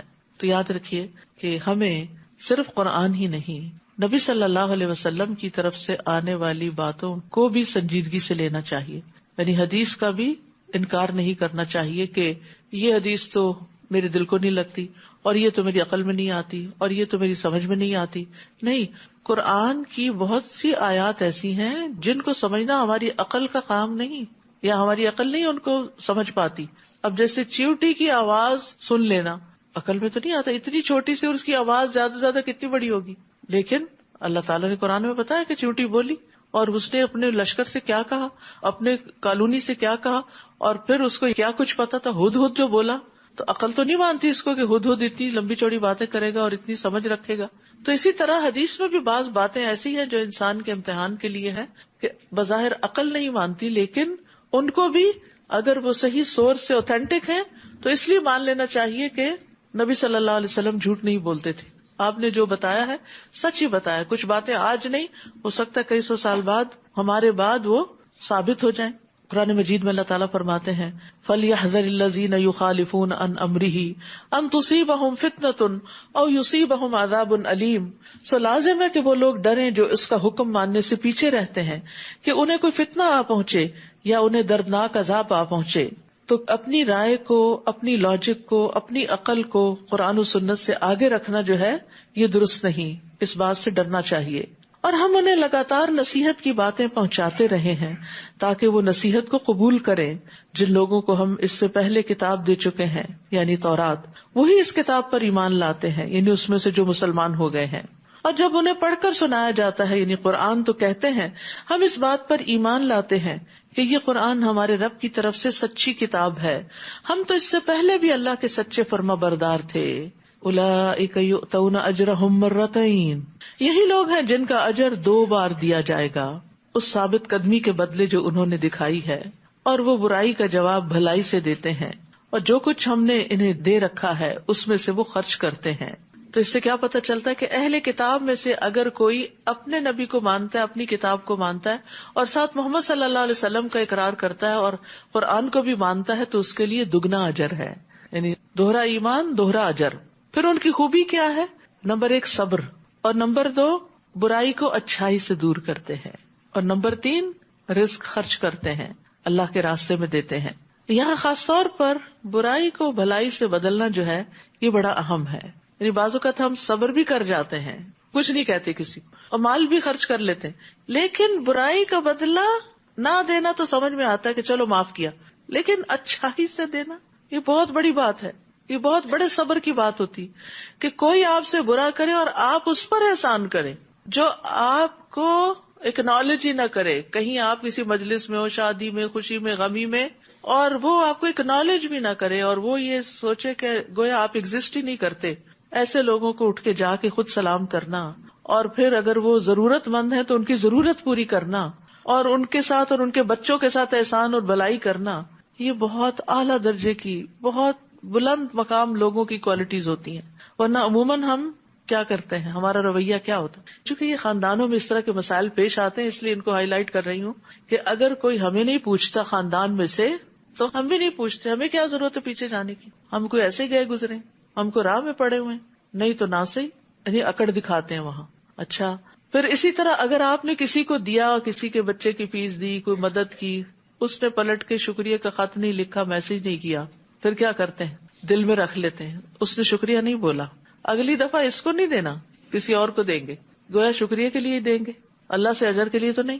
پھر ایک اور درجہ کہ آپ نے کسی کی مدد کی، کسی کے کام آئے، کوئی بیمار تھا، آپ اس کے ساتھ اسپتال میں رہے، اور جب وہ ٹھیک ہو کے ریلیز ہو کے آیا تو اس نے آپ ہی کے خلاف باتیں شروع کر دی. اور مصیبت، کیونکہ کئی دفعہ ایسا ہوتا ہے نا کہ آپ بوڑھے والدین کی خدمت کرتے ہیں اور وہ جواب میں شکریہ ادا کرنے کے بجائے اپنے بڑھاپے سے، اپنی بیماری سے، اپنی ذہنی حالت سے تنگ آئے ہوئے ہوتے ہیں، تو وہ کیا کرتے ہیں؟ الٹا بددعائیں دینے لگتے ہیں یا پھر برا بھلا کہنے لگتے ہیں. تو پھر آپ اس وقت کیا کہتے ہیں؟ میری بس، اب کوئی اور سنبھال لے.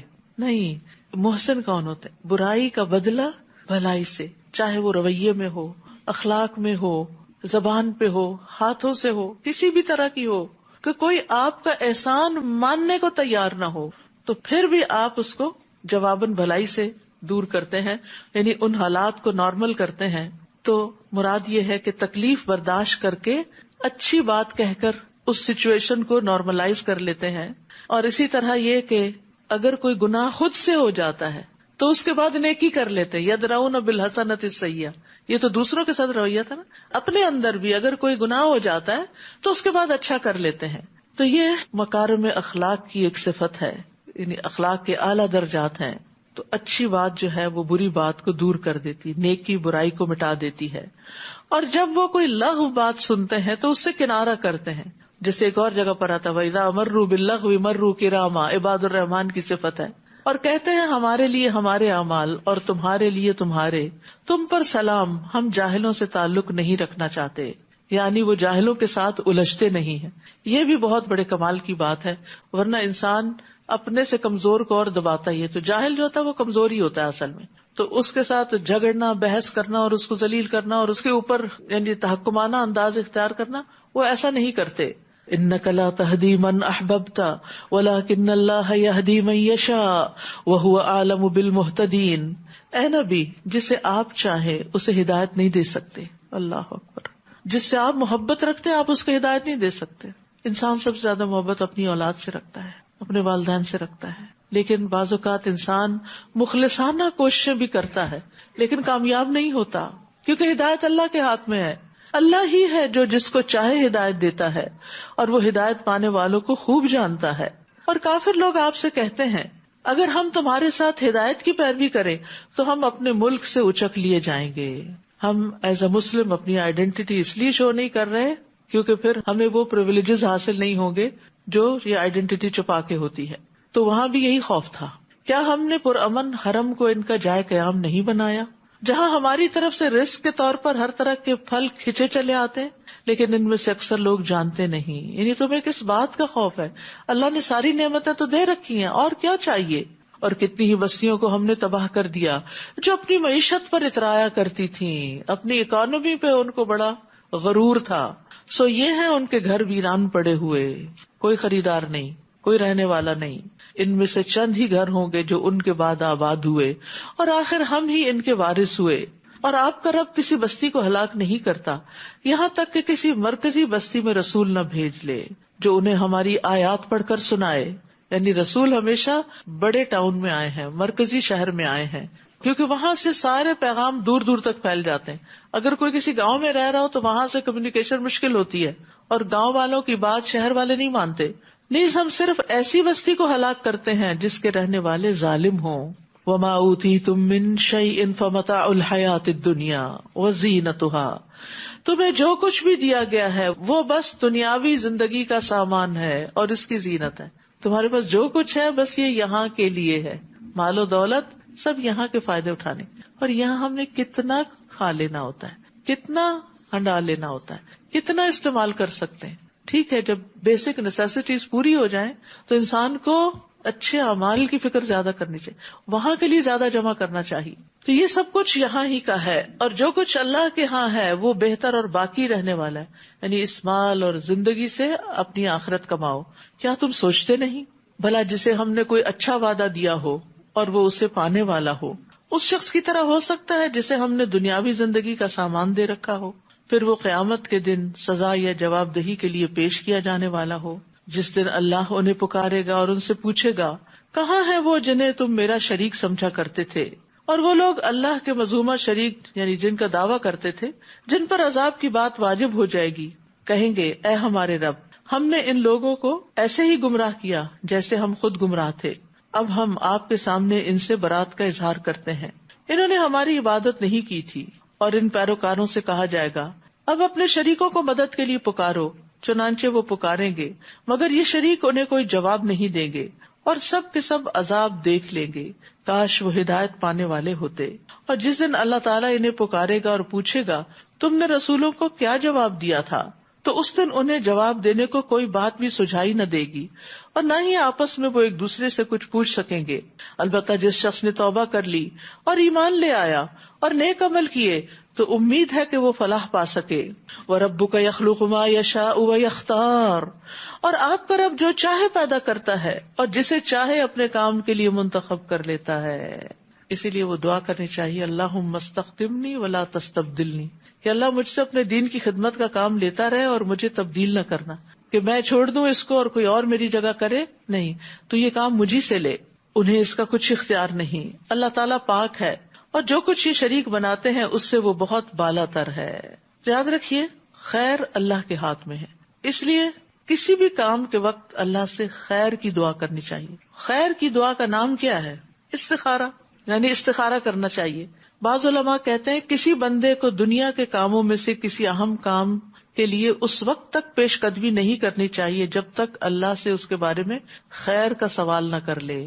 اسے چاہیے کہ نمازی استخارہ کی 2 رکعت ادا کر لیا کرے. نبی صلی اللہ علیہ وسلم قرآن کی سورتوں کی طرح ہی استخارے کی تعلیم دیتے تھے. استخارہ شرمندگی سے بچنے کا سبب ہوتا ہے. ابن تیمیہ کہتے ہیں جو آدمی اللہ تعالیٰ سے خیر طلب کرے، مخلوق سے مشورہ کرے اور اپنے کام میں ثابت قدمی اختیار کرے، اسے کبھی شرمندگی کا سامنا نہیں کرنا پڑتا. بظاہر خیر کے کام میں بھی استخارہ کر لینا چاہیے. جیسے نبی صلی اللہ علیہ وسلم نے جب حضرت زینب کو نکاح کا پیغام بھیجا تھا تو انہوں نے کیا جواب دیا تھا کہ میں اس وقت تک فیصلہ نہیں کروں گی جب تک میں استخارہ نہ کر لوں، اپنے رب سے دعا نہ کر لوں. لہٰذا وہ اپنی نماز کی طرف اٹھی نماز استخارہ شروع کی، ادھر سے قرآن میں حکم اتر آیا کہ ہم نے تمہارا نکاح ان سے کر دیا ہے، تو رسول اللہ صلی اللہ علیہ وسلم بغیر اجازت کے ان کے پاس آ گئے. تو اس سے پتہ چلتا ہے کہ جو کام نیک بھی ہو، اچھا بھی لگ رہا ہو، پھر بھی استخارہ کرے. کیونکہ کچھ لوگوں میں نے کہتے سنا کہ اب یہ تو ایک نیکی کا کام ہے، مثلا حج پہ آپ نے جانا ہے تو آپ ضرور استخارہ کریں تاکہ آپ کے لیے آسانیاں ہوں. اور اگر اس سال آپ کے لیے جانا بہتر نہیں تو اللہ تعالیٰ پھر آپ کو جلد موقع عطا کر دے. اور آپ کا رب خوب جانتا ہے جو کچھ یہ اپنے سینوں میں چھپاتے ہیں اور جو کچھ وہ ظاہر کرتے ہیں. وہی اللہ ہے جس کے سوا کوئی الہ نہیں، اسی کے لیے حمد ہے اس دنیا میں بھی اور آخرت میں بھی. حکم اسی کا چلتا ہے اور تم اسی کی طرف لوٹائے جاؤ گے. آپ ان سے پوچھیے بھلا دیکھو تو اگر اللہ قیامت کے دن تک ہمیشہ تم پر رات ہی طاری کر دیتا تو اللہ کے سوا کوئی الہ ہے جو تمہیں روشنی لا دیتا؟ کیا تم سنتے نہیں؟ ان سے پوچھیے بھلا دیکھو اگر اللہ قیامت کے دن تک ہمیشہ تم پر دن ہی چڑھائے رکھتا تو اللہ کے سوا کوئی الہ ہے جو تمہارے لیے رات لے کر آتا جس میں تم آرام کر سکتے؟ کیا تم دیکھتے نہیں یہ اس کی رحمت ہے کہ اس نے تمہارے لیے رات اور دن بنائے تاکہ تم رات کو آرام کر سکو اور دن کو اس کا فضل تلاش کر سکو. اگر سوچو تو شاید تم اس کے شکر گزار بنو. یہ آیت ہمیں بتاتی ہے کہ فطرت پر ہونا کیا ہے، دن میں کام، رات کو آرام. بوقت ضرورت رات کو کام کیا جا سکتا ہے لیکن فائدہ اسی میں ہے کہ انسان رات کو آرام کرے. اور جس دن اللہ انہیں پکارے گا اور پوچھے گا کہاں ہے وہ جنہیں تم میرا شریک خیال کرتے تھے، اور ہم ہر ایک امت سے ایک گواہ نکال لیں گے، پھر اسے کہیں گے کہ اس شرک پر اپنی دلیل پیش کرو، کیوں شرک کیا تھا. اب انہیں معلوم ہو جائے گا کہ بات اللہ ہی کی سچی تھی اور جو کچھ وہ جھوٹ گھڑتے تھے انہیں کچھ یاد نہ آئے گا. ان قارون کان من قوم موسیٰ فبغى علیہم، بلا شبہ قارون موسیٰ کی قوم یعنی بنی اسرائیل میں سے تھا، پھر وہ اپنی قوم کے خلاف ہو گیا اور دشمن قوم سے مل گیا، فرعونیوں کے ساتھ جا ملا. ایسے لوگ ہوتے ہیں ہر دور میں. اور ہم نے اسے اتنے خزانے دیے تھے جن کی چابیاں ایک طاقتور جماعت بمشکل اٹھا سکتی تھی. ایک دفعہ اس کی قوم کے لوگوں نے اس سے کہا اتنا مت اتراؤ، اللہ اترانے والوں کو پسند نہیں کرتا، فخر کرنے والوں کو پسند نہیں کرتا. تو یاد رکھیے دنیا کے مال پر وہی اتراتا اور بہت خوش ہوتا ہے جس سے آخرت کی فکر نہیں ہوتی، آخرت سے غافل ہوتا ہے. وابتغ فیما آتاک اللہ الدار الآخرہ، جو مال و دولت اللہ نے تجھے دے رکھا ہے اس سے آخرت کا گھر بنانے کی فکر کرو. یہ اللہ نے اس لیے نہیں دیا کہ صرف دنیا بنا کے چھوڑ جاؤ اوروں کے آرام کے لیے، بلکہ اس سے آخرت بناؤ. اور دنیا میں بھی اپنا حصہ فراموش نہ کرو، اپنی ضرورت ضرور پوری کرو، اور لوگوں سے ایسے ہی احسان کرو جیسے اللہ نے تمہارے ساتھ بھلائی کی ہے. اور ملک میں فساد پیدا کرنے کی کوشش نہ کرو کیونکہ اللہ فساد کرنے والوں کو پسند نہیں کرتا. تو پتہ یہ چلتا ہے کہ فساد کہاں سے پیدا ہوتا ہے، مال و دولت سے. جب زیادہ ہو جاتا ہے نا تو بگاڑ آ جاتا ہے. اللہ نے ہماری زندگی کا مقصد کیا رکھا ہے؟ الذی خلق الموت والحیات لیبلوکم ایکم احسن عملا، کہ وہ تمہیں آزما کر دیکھے کہ تم میں سب سے اچھے عمل کون کرتا ہے. اور نیک اعمال ہی انسان کو خسارے سے بچاتے ہیں، اور اس دنیا کی زندگی میں ہی انسان کو اپنی آخرت کمانی ہوتی ہے. اور یاد رکھیے جب انسان فوت ہو جائے گا تو قیامت کے دن اس سے اس کی عمر کے بارے میں سوال ہوگا کہ اس نے اسے کس چیز میں لگایا، علم کے بارے میں کتنا عمل کیا، مال کے بارے میں کہاں سے کمایا، کہاں خرچ کیا، جسم کے بارے میں کہ کس کام میں اپنے آپ کو گھلایا. تو یہ ان سوالوں کا جواب ہمیں تیار رکھنا چاہیے کہ ہم اپنے جسم کو کہاں تھکاتے ہیں. اور پھر احسان کی بات ہوئی یہاں، وہ احسن کما احسن اللہ الیک، اللہ نے تمہیں دیا ہے نا، تم لوگوں کو دیا کرو. اللہ نے تمہارے حصے میں ڈال دیا لوگوں کا حصہ، اب وہ حصہ ان کو لوٹاؤ. حدیث میں آتا ہے بے شک اللہ بندوں کو نفع پہنچانے کے لیے اپنے کچھ لوگوں کو بطور خاص نعمتیں دیتا ہے. اگر وہ خرچ کرتے رہیں تو ان پر انعام برقرار رہتا ہے، اور اگر وہ رک جائیں تو ان سے چھین کر دوسروں کو دے دیتا ہے. تو نعمتیں برقرار رہتی ہیں اگر اس میں سے ہم دوسروں کا حصہ نکالتے رہیں اور صرف اپنے لیے سب کچھ جمع کر کے نہ رکھیں. وہ کہنے لگا یہ تو جو کچھ مجھے ملا ہے اس علم کی بدولت ملا ہے جو مجھے حاصل تھا. آج بھی بہت سے لوگ اچھی جاب کو اپنے علم کا ہی کمال سمجھتے ہیں، حالانکہ انہی جیسی ڈگریاں رکھنے والے بہت سے جاب لیس بھی ہوتے ہیں. آپ کو معلوم ہے کہ اس وقت سرٹیفائڈ ڈاکٹرز کی ایک بڑی تعداد جاب لیس ہے، ہائیلی کوالیفائڈ، لیکن یہ ہے کہ یا تو اپنی مرضی کی جاب نہیں ملتی یا کہیں کوئی پلیسمنٹ نہیں ملتی. تو بات یہ ہے کہ یہ صرف ڈاکٹرز کے ساتھ ہی نہیں، بہت دفعہ ایسا ہوتا ہے کہ آپ پڑھ پڑھ کے زندگی لگا دیتے ہیں لیکن کوئی ایسی جاب یا کمانے کا ذریعہ اس کی وجہ سے نہیں ملتا، تو پھر آپ کیا کرتے ہیں؟ آپ اپنی لائن چینج کر کے کیا کرنے لگتے ہیں، یا کبھی ٹیکسی چلانے لگتے ہیں. وہ بری بات نہیں ہے، لیکن مطلب یہ ہے کہ جو علم آپ کا ہے، جو ایکسپیرینس ہے آپ کا، اس کی جاب آپ کو نہیں ملتی. تو اگر کسی کو ملی ہوئی ہے تو اس کو اللہ کا فضل سمجھے کہ اتنوں میں سے اللہ نے مجھے موقع دیا، مجھے چن لیا کہ میرے پاس جو کوالیفیکیشن ہے اس کے مطابق مجھے جاب ملی. کیونکہ بعض اوقات آپ انڈر کوالیفیکیشن ہوتے ہیں اور کبھی آپ اوور کوالیفیکیشن ہوتے ہیں. تو علم پر فخر کی ممانعت ہے.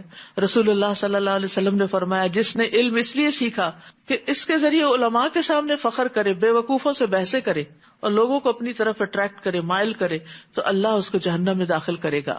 قارون کہنے لگا کہ مجھے تو یہ سب مال علم کی وجہ سے ملا ہے. کہا جاتا ہے کہ اس کو یہ علم حاصل ہو گیا تھا کہ عام دھات کو سونا کیسے بنا سکتے. اللہ عالم. روایات میں آتا ہے کہ ایک لوہے کو جیسے سونے میں کنورٹ کرنے کا طریقہ کیا، تو وہ کنورٹ کر کر کے اس نے مال و دولت کے ڈھیر لگا لیے تھے. تو اسی علم کی طرف اس کا اشارہ ہے کہ یہ تو میرا علم ہے، مجھے یہ راز پتا چلا تو اس وجہ سے میں یہ سب جانتا ہوں.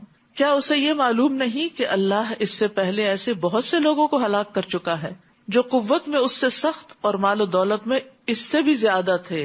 قارون سے بھی زیادہ دولت تھی لوگوں کے پاس، لیکن پھر بھی اللہ نے ان کو ہلاک کر دیا، اور مجرموں کے گناہوں کے متعلق ان سے نہ پوچھا جائے گا. پھر ایک دن وہ اپنی قوم کے لوگوں کے سامنے بڑے ٹھاٹ باٹ سے نکلا. جو لوگ دنیا کی زندگی کے طلبگار تھے وہ کہنے لگے، کاش ہمیں بھی وہی کچھ میسر ہوتا جو قارون کو دیا گیا، وہ تو بڑے نصیبے والا ہے. یہ ایک فطری سی انسان کی کمزوری ہے کہ جب وہ کسی کے پاس زیادہ اچھی گاڑی دیکھتا ہے یا اچھا گھر دیکھتا ہے یا اچھی اولاد دیکھتا ہے تو اس کو تمنا ہوتی ہے کہ کاش میرے پاس بھی یہ سب کچھ ہوتا. مگر جن لوگوں کو علم دیا گیا، اب علم والوں کی پہچان دیکھیے، اصل علم والے کون ہوتے ہیں. وہ جانتے ہیں کہ اس دنیاوی چکا چوند کی حقیقت کیا ہے، اور یہ ریجھنے کی چیزیں نہیں ہیں کہ نہیں معلوم کسی نے حلال سے حاصل کی ہیں یا حرام سے حاصل کی ہیں، اور وہ اس کے لیے کتنی وبال جان ہے. تو جن لوگوں کو علم دیا گیا تھا، یعنی دین کا علم تھا، وہ کہنے لگے جو شخص ایمان لائے اور نیک عمل کرے تو اس کے لیے اللہ کے ہاں جو ثواب ہے وہ اس سے بہتر ہے، اس دولت کے ڈھیر سے بہتر ہے، اور وہ ثواب صبر کرنے والوں کو ہی ملے گا. وَلَا يُلَقَّاهَا إِلَّا الصَّابِرُونَ. یاد رکھیے، علم تقاضا کرتا ہے کہ انسان آخرت کی خشیت زیادہ رکھے دنیا کے مقابلے میں، دنیا کی رونقوں سے زیادہ متاثر نہ ہو، اور پھر انسان صبر کے ساتھ زندگی بسر کرے. یہ کون سے صابر ہیں؟ جو دنیا کی زینت اور رونق سے صبر کیے ہوئے ہیں کہ اس میں بہت آگے نہیں جاتے اور اپنی خواہشات کو کنٹرول میں رکھتے ہیں. اور آپ دیکھیے ویسے بھی علم کب حاصل ہوتا ہے؟ جب آپ دنیا پہ کمپرومائز کرتے ہیں، اور خاص طور پر اس ملک میں جہاں آپ کے پاس جاب ہے، جہاں آپ کے پاس کمانے کے مواقع ہیں، جہاں آپ بہت فلرش کر سکتے ہیں، تو پھر آپ اس وقت میں سے وقت نکالتے ہیں اپنے دین کے لیے بھی. تو یہ بہت صبر کی بات بھی ہے اور بڑے اجر کی بات بھی ہے، کیونکہ جب انسان کو دنیا کھلی مل رہی ہو اور پھر اس سے رک کر انسان کہتا نہیں میں نے اپنی آخرت کے لیے بھی اتنے گھنٹے لگانے. بعض اوقات ہم دنیاوی کامیابی کے لیے والنٹیئر بھی کرتے رہتے ہیں، لیکن آخرت کے لیے والنٹیئر کرنا بعض اوقات مشکل ہوتا ہے، تو صبر سے کام لینا پڑتا ہے. اگر آپ سلف کے احوال جانیں، امام بخاری نے کیسے علم حاصل کیا اور دیگر لوگوں نے کس طرح ہزاروں میل کے سفر انہوں نے پیدل طے کیے، روکھے سوکھے پہ گزارا کیا، سخت مشقتیں برداشت کی، اور پھر سارا دن پڑھتے تھے. روایتوں میں آتا ہے کہ بعض سلف اپنا سارا دن علم کی مجلس سے پر کر لیتے، ایک مجلس ختم نہ ہوتی کہ دوسری کی طرف چلے جاتے، یہاں تک کہ ان کو اپنے کھانے کے لیے اور پکانے کے لیے بھی وقت نہ ملتا تو کبھی کبھی صرف کچا کھا کے گزارا کرتے تھے، یعنی پکانے کے لیے بھی وقت نہیں ہوتا تھا. لیکن اس سارے صبر کے ذریعے انہوں نے دین کا علم حاصل کیا، جس سے خود بھی فائدہ اٹھایا اور کثیر مخلوق کو فائدہ پہنچایا. اگر یہ لوگ محنتیں نہ کرتے، قربانیاں نہ کرتے، تو آج یہ سب علم ہمارے پاس اتنا صاف ستھرا ہو کے کیسے پہنچتا. پھر ہم نے قارون اور اس کے گھر کو زمین میں دھنسا دیا تو اس کے حامیوں کی کوئی جماعت ایسی نہ تھی جو اللہ کے مقابلے میں اس کی مدد کرتی، اور نہ ہی وہ خود بدلہ لے سکا. اب وہی لوگ جو کل تک قارون کے رتبے کی تمنا کر رہے تھے، مالدار بننا چاہتے تھے، کہنے لگے افسوس ہماری حالت پر، اللہ ہی اپنے بندوں میں سے جس کا چاہے رزق کشادہ کر دیتا ہے اور جس کا چاہے تنگ کر دیتا ہے. اگر اللہ ہم پر احسان نہ کرتا تو ہمیں بھی زمین میں دھنسا دیتا. افسوس اصل بات یہی ہے کہ کافر لوگ فلاح نہیں پا سکتے، کیونکہ المرء مع من احبہ ہے نا، انسان جس سے محبت کرتا ہے، مال والوں سے محبت کرتا ہے، پھر انہی کے ساتھ ہی اٹھایا جائے گا. تو چونکہ اللہ نے ان کو دین کی سمجھ دی تھی تو یہ ڈر گئے کہ شکر ہے ہمارا انجام بھی قارون کے ساتھ نہیں ہوا، ہم بھی وہی تمنا کر رہے تھے جو قارون کے پاس تھا. تلک الدار الآخرۃ نجعلها للذین لا یریدون علوا فی الارض ولا فسادا والعاقبۃ للمتقین. یہ آخرت کا گھر تو ہم ان لوگوں کے لیے مخصوص کر دیتے ہیں جو زمین میں بڑائی یا فساد نہیں چاہتے. یہ آخرت کا گھر کس کے لیے؟ جو زمین میں بڑائی نہیں چاہتے، تکبر نہیں کرتے، دوسروں کو کنٹرول کرنے کی خواہش نہیں رکھتے اور فساد نہیں کرتے. کیونکہ جب انسان ہمیشہ یہ چاہے کہ میری ہی مرضی چلے اور پتا بھی گھر کا نہ ہلے میری مرضی کے بغیر، تو پھر یہ علو کی خواہش کہ میں ہی سب سے بڑا ہوں، میری ہی سنی جائے، مجھے ہی زیادہ امپورٹنس دی جائے. کچھ لوگ ایسے بھی ہوتے ہیں نا کہ اگر ان کو آپ پوچھیں نا تو ناراض ہو جاتے ہیں. یا یہ کہ بعض خواتین ہی گھروں کے اندر اتنی کنٹرولنگ ہوتی ہیں کہ ان کے شوہر، بچے، بہویں سب ان سے عاجز ہوتے ہیں. تو اس کمزوری سے بھی باہر نکلنا چاہیے.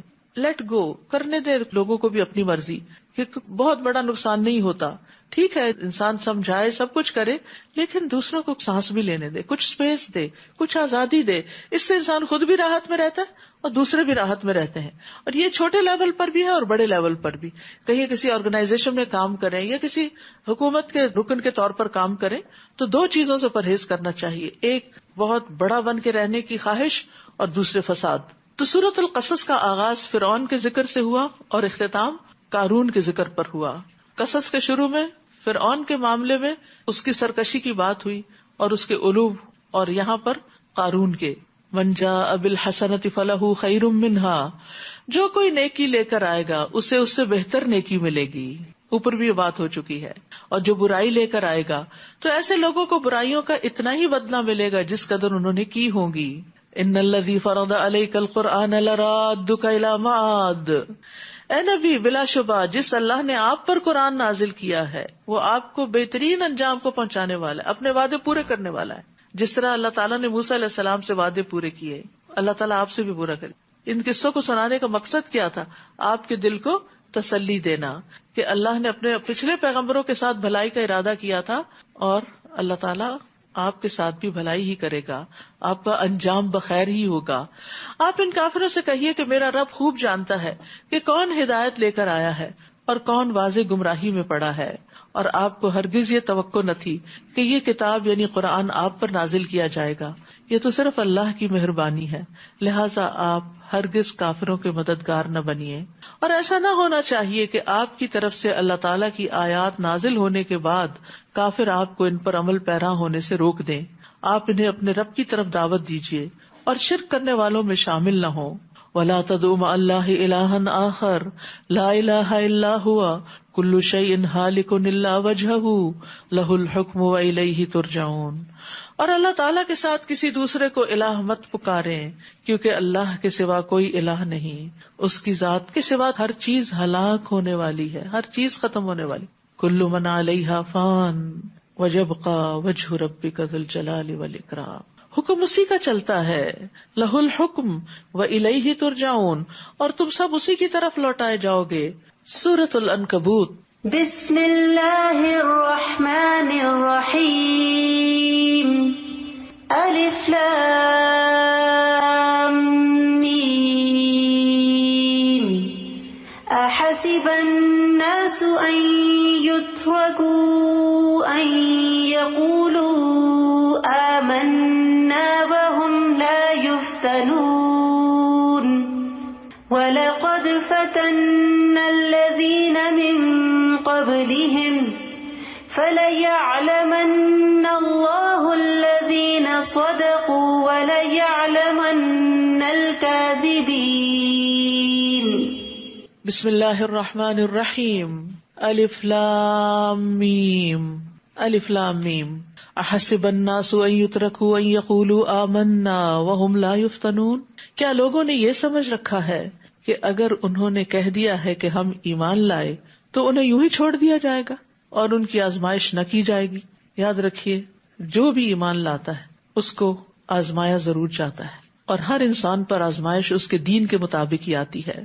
سعد رضی اللہ عنہ کہتے ہیں کہ ایک مرتبہ میں نے عرض کیا، اللہ کے رسول سب سے زیادہ سخت آزمائش کن لوگوں پہ آتی ہے؟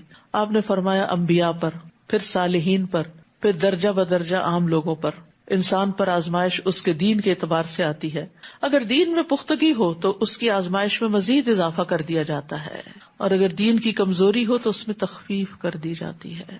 نبی صلی اللہ علیہ وسلم نے فرمایا، مومن مرد اور عورت پر جسمانی یا مالی یا اولاد کی طرف سے مستقل پریشانیاں آتی رہتی ہیں، یہاں تک کہ جب وہ اللہ سے ملتا ہے تو اس کا ایک گناہ بھی باقی نہیں ہوتا.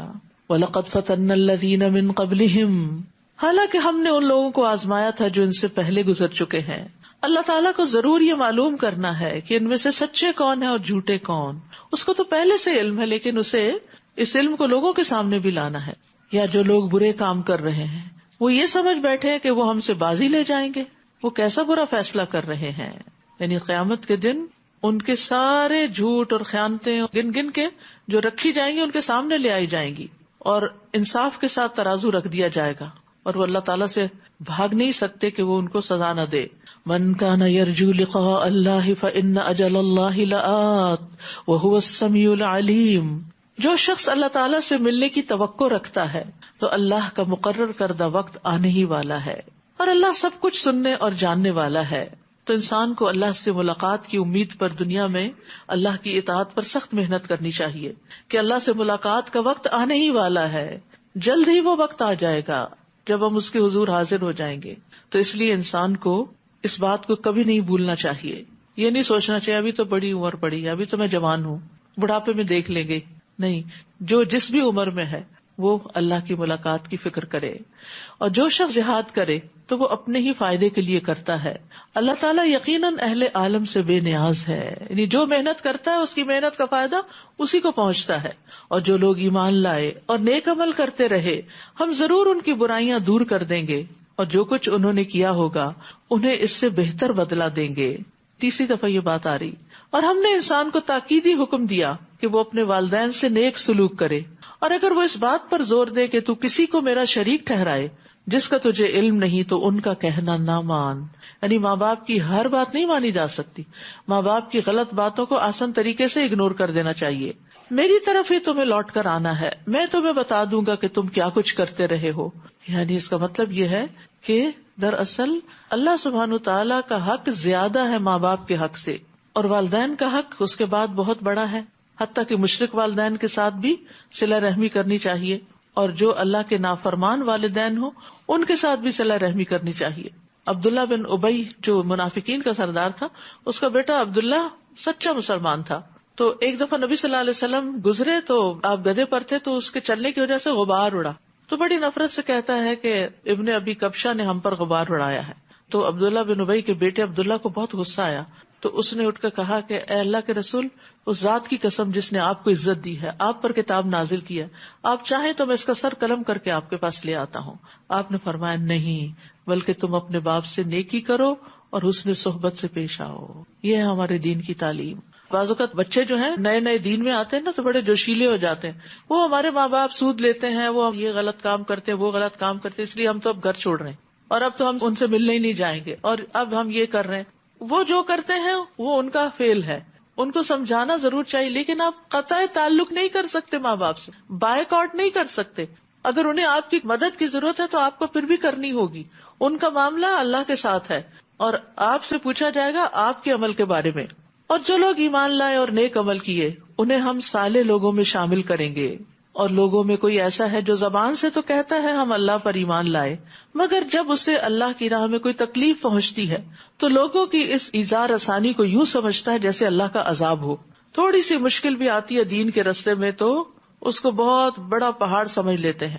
اور اگر آپ کے رب کی طرف سے نصرت آ جائے تو ضرور کہے گا کہ ہم دل سے تو تمہارے ہی ساتھ تھے. کیا سارے جہانوں کے دلوں کا حال اللہ کو بخوبی معلوم نہیں؟ اور اللہ تعالیٰ ضرور یہ دیکھ کر رہے گا کہ ایمان والے کون ہیں اور منافق کون.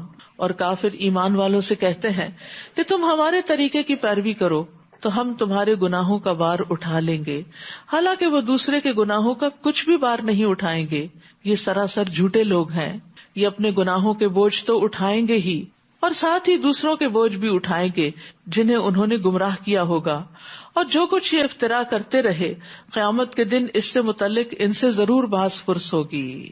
یہ بڑی خطرناک بات ہے کہ انسان کے اوپر صرف اپنے گناہوں کا ہی بوجھ نہیں ہوگا، بلکہ دوسروں کے گناہوں کا بوجھ بھی ہوگا جن کو اس نے بھٹکایا ہوگا، گمراہ کیا ہوگا. یعنی جو شخص کسی برے کام کا آغاز کرتا ہے، اس کا رواج ڈال دیتا ہے، تو جو اس کی پیروی کرتے ہیں قیامت تک ان کے گناہ کا ایک حصہ شروع کرنے والے کے حصے میں آئے گا. جیسے عمرو ابن لہئی نے مکہ میں بت پرستی کا آغاز کیا تھا، تو جتنے لوگ بت پرستی کریں گے اس کے بعد اس کو دیکھا دیکھی ان سب کے گناہ کا ایک حصہ عمرو ابن لہئی کے حصے میں جائے گا.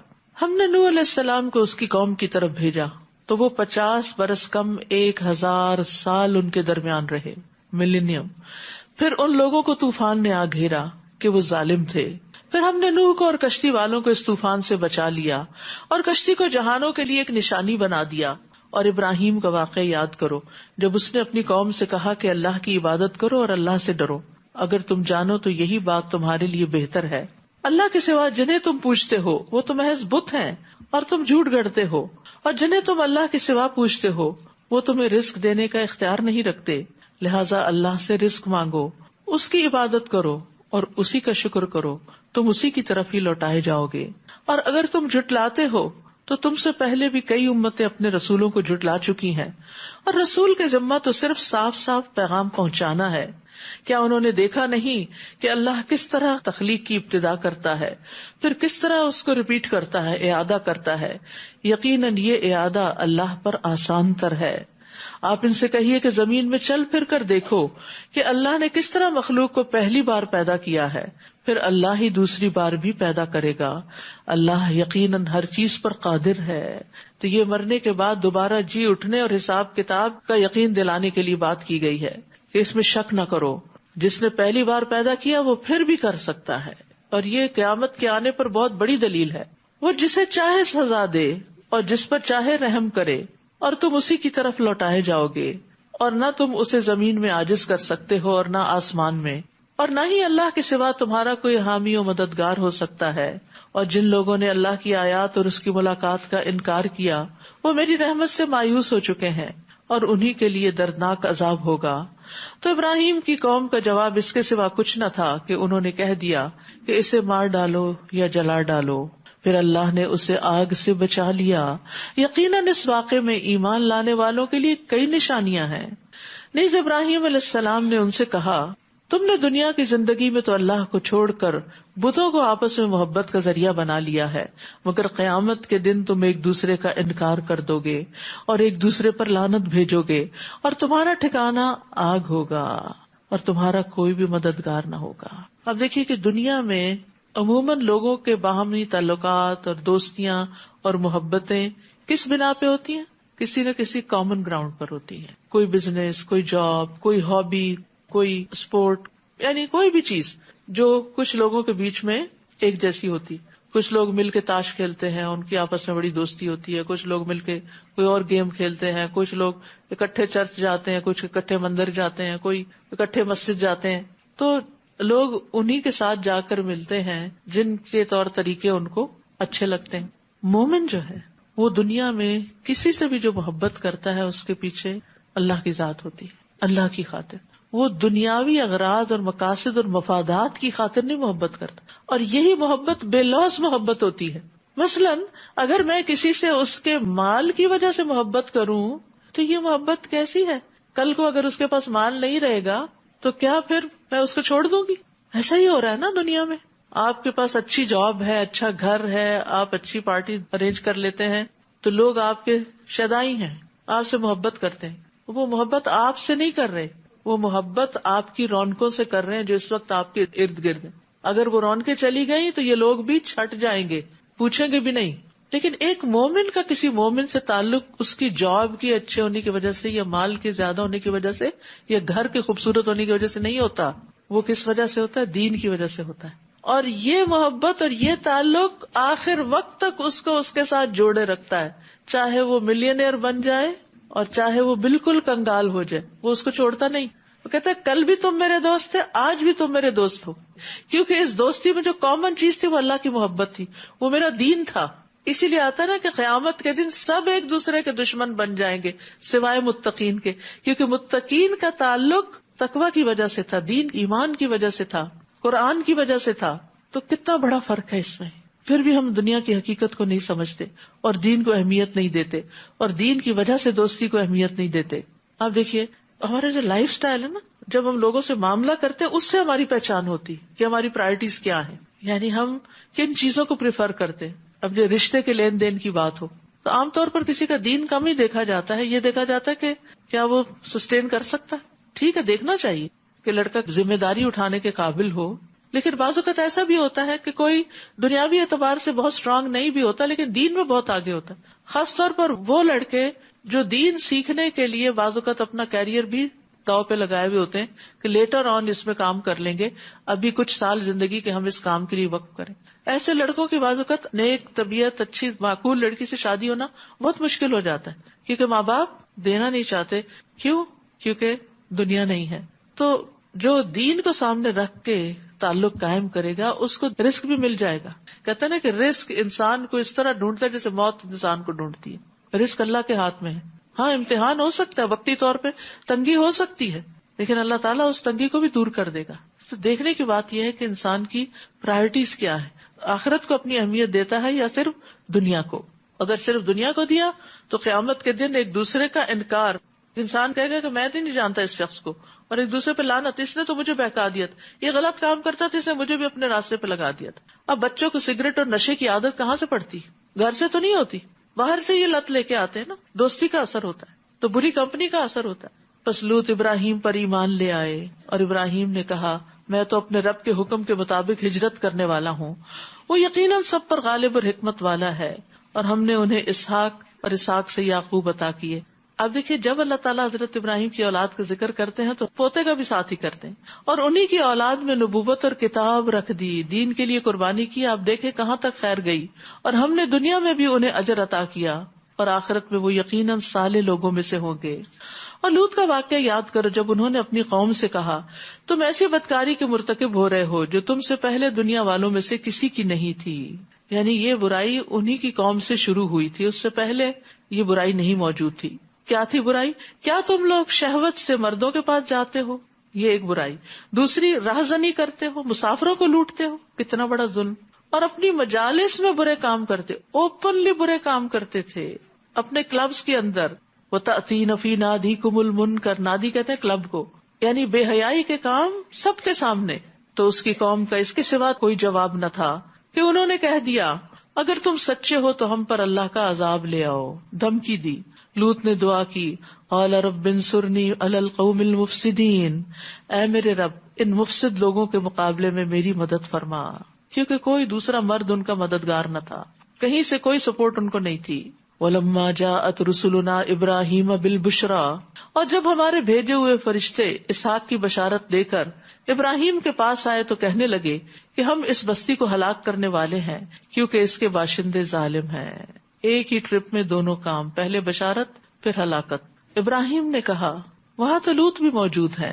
وہ کہنے لگے ہم خوب جانتے ہیں کہ وہاں کون کون ہے، فرشتوں کو پہلے سے پتا تھا، ہم انہیں اور ان کے گھر والوں کو بچا لیں گے سوائے ان کی بیوی کے جو پیچھے رہ جانے والوں میں ہوگی، کیونکہ وہ قوم کی ہمدرد زیادہ تھی. وَلَمَّا أَن جَاءَتْ رُسُلُنَا لُوطًا سِیءَ بِهِمْ وَضَاقَ بِهِمْ ذَرْعًا، اور جب ہمارے یہ رسول یعنی فرشتے لوط کے پاس آئے تو ان کی آمد پر انہیں بہت دکھ ہوا اور دل میں گھٹن پیدا ہو گئی، کیونکہ انہیں نہیں پتا تھا یہ فرشتے ہیں. پیغمبر غیب کا علم نہیں جانتے ہوتے. انہوں نے کہا نہ ڈرو، فرشتوں نے تسلی دی، نہ ڈرو اور نہ غم زدہ ہو، ہم تمہیں اور تمہارے گھر والوں کو بچا لیں گے سوائے تمہاری بیوی کے کہ وہ پیچھے رہ جانے والوں میں سے ہے. ہم اس بستی کے رہنے والوں پر آسمان سے عذاب نازل کرنے والے ہیں کیونکہ یہ بدکاری کر رہے تھے. قوم لوط کی دیگر نافرمانیوں کا بھی ذکر آتا ہے. ابن عباس کہتے ہیں لوط کی قوم میں اس بے حیائی کے کام کے علاوہ اور بھی گناہ پائے جاتے تھے. ان میں سے ایک یہ تھا کہ وہ ایک دوسرے کا حق مارتے تھے. مثلاً کسی کا گھر کرایہ پہ لے لیا، کرایہ دیے بغیر قبضہ کر لیا. ایک دوسرے کو گالیاں دیتے تھے، اوپنلی فحش گالیاں. اور جیسے وہ نا اپنی نادی میں کلب میں تم اوپنلی برے کام کرتے ہو. پھر مرد عورتوں جیسا اور عورتیں مردوں جیسا لباس پہنتی تھی، کیونکہ مردوں کے مردوں سے ریلیشن سے تو عورتوں کو بھی مرد بننے کا شوق ہو گیا کہ ان کی طرف کوئی توجہ کرے. تاجروں پہ ٹیکس لگاتے تھے اور ساتھ ساتھ وہ شرک کی بیماری میں بھی مبتلا تھے. اور سب سے پہلے ہم جنس پرستی کا کام انہی سے شروع ہوا تھا. وَلَقَدْ تَرَكْنَا مِنْهَا آيَةً بَيِّنَةً لِقَوْمٍ يَعْقِلُونَ، اور سوچنے سمجھنے والے لوگوں کے لیے ہم نے اس بستی کی ایک واضح نشانی چھوڑ دی ہے، یعنی راستے سے گزرتے ہوئے اب بھی ان کے آثار موجود ہیں. وَإِلَىٰ مَدْيَنَ أَخَاهُمْ شُعَيْبًا، اور مدین کی طرف ہم نے ان کے بھائی شعیب کو بھیجا. انہوں نے کہا، اے میری قوم، اللہ کی عبادت کرو اور آخرت کے دن کی توقع رکھو اور ملک میں فساد نہ مچاتے پھرو. انہوں نے شعیب کو جھٹلا دیا تو آخر انہیں ایک سخت زلزلے نے آ لیا اور وہ اپنے گھروں میں اوندھے پڑے رہ گئے. اور قوم عاد اور سمود کو بھی ہم نے ہلاک کر دیا. اور یہ بات تمہیں ان کی رہائش گاہوں سے واضح ہو چکی ہے. شیطان نے ان کے کام انہیں بڑے خوشنما کر کے دکھائے تھے اور انہیں راہ حق سے روک دیا تھا. یہ تھا ان کا قصور، یہ تھا ان کا مسئلہ کہ حق سے رک گئے تھے، حالانکہ وہ بڑے سمجھدار لوگ تھے. آپ سوچئے کہ جنہوں نے اتنے بڑے بڑے گھر بنائے اور پہاڑوں کو تراشا اور بہت بڑے بڑے پلرز پر انہوں نے بلند محلات تعمیر کیے، تو وہ کوئی معمولی لوگ تو نہیں تھے، دنیاوی معاملات میں انتہائی سمجھدار. لیکن شیطان نے ان کے کاموں کو ان کے لیے اتنا خوشنما بنا دیا کہ وہ اپنے آپ کو عقل کل سمجھنے لگے اور پیغمبر کی بات کو چھوٹا سمجھ کے جھٹلا دیا. اور قارون، فرعون اور حامان کو بھی ہم نے ہلاک کیا. ان کے پاس موسیٰ واضح معجزات لے کر آئے، مگر وہ ملک میں بڑے بن بیٹھے. یہاں بھی تکبر ہے، حالانکہ وہ ہم سے آگے نہیں جا سکتے تھے. ان میں سے ہر ایک کو ہم نے اس گناہ کی پاداش میں پکڑ لیا. پھر ان ہلاک ہونے والوں میں کچھ ایسے بھی ہیں جن پر ہم نے پتھراؤ کیا، اور کچھ ایسے جنہیں زبردست چیخ نے آ لیا، کچھ ایسے جنہیں ہم نے زمین میں دھسا دیا، کچھ ایسے جنہیں ہم نے غرق کر دیا، پانی میں ڈبو دیا. اللہ ان پر ظلم کرنے والا نہیں تھا، بلکہ یہ لوگ خود ہی اپنے آپ پر ظلم کر رہے تھے. مثل الذین اتخذوا من دون اللہ اولیاء کمثل العنکبوت اتخذت بیتا وان اوہن البیوت لبیت العنکبوت لو کانوا یعلمون. جن لوگوں نے اللہ کو چھوڑ کر اوروں کو سرپرست بنا رکھا ہے، یعنی شرک کرتے ہیں، ان کی مثال مکڑی جیسی ہے جس نے اپنا گھر بنایا ہو، اور سب گھروں سے کمزور گھر مکڑی کا گھر ہوتا ہے. کاش یہ لوگ جانتے ہوتے. یعنی مکڑی کے اندر ایک ایسا مادہ پیدا ہوتا ہے جو اس کے منہ سے نکلتا ہے تو ایک باریک دھاگا بنتا ہے جو بال سے 20 گنا زیادہ باریک ہوتا ہے. یعنی ایک ایوریج نارمل بال جو ہوتا ہے اس سے بھی 20 گنا باریک. اب اس باریک دھاگے سے جو گھر بنتا ہے اس کو کون سہارا دے سکتا ہے اور کون اس کو تباہ ہونے سے بچا سکتا ہے. اسی لیے کہا کہ غیر اللہ کے سہارے مکڑی کے گھر سے بھی زیادہ کمزور ہیں. وہ تمہیں نہیں سنبھال سکتے، تمہیں نہیں سہارا دے سکتے. تو یہ مثال اللہ نے ان لوگوں کے لیے بیان کیا ہے جو اللہ کے علاوہ باطل معبود بنا لیتے ہیں، جو ان کو نفع نقصان نہیں پہنچا سکتے. جیسا کہ مکڑی کا گروندا انسان کو نہ سردی سے بچا سکتا ہے، نہ گرمی سے، اور نہ اس میں رہنے کی کوئی جگہ.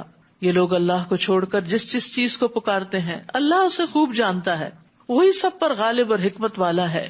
ہم یہ مثالیں لوگوں کو سمجھانے کے لیے بیان کرتے ہیں، مگر انہیں سمجھتے وہی ہیں جو اہل علم ہیں، علم والے سمجھتے ہیں. خلق اللہ السماوات والارض بالحق ان فی ذلک لآیۃ للمؤمنین. اللہ تعالیٰ نے آسمانوں اور زمین کو حق کے ساتھ پیدا کیا ہے، ان کی پیدائش میں بھی ایمان لانے والوں کے لیے ایک نشانی ہے. وآخر دعوانا ان الحمد للہ رب العالمین. سبحانک اللہم وبحمدک اشہد ان لا الہ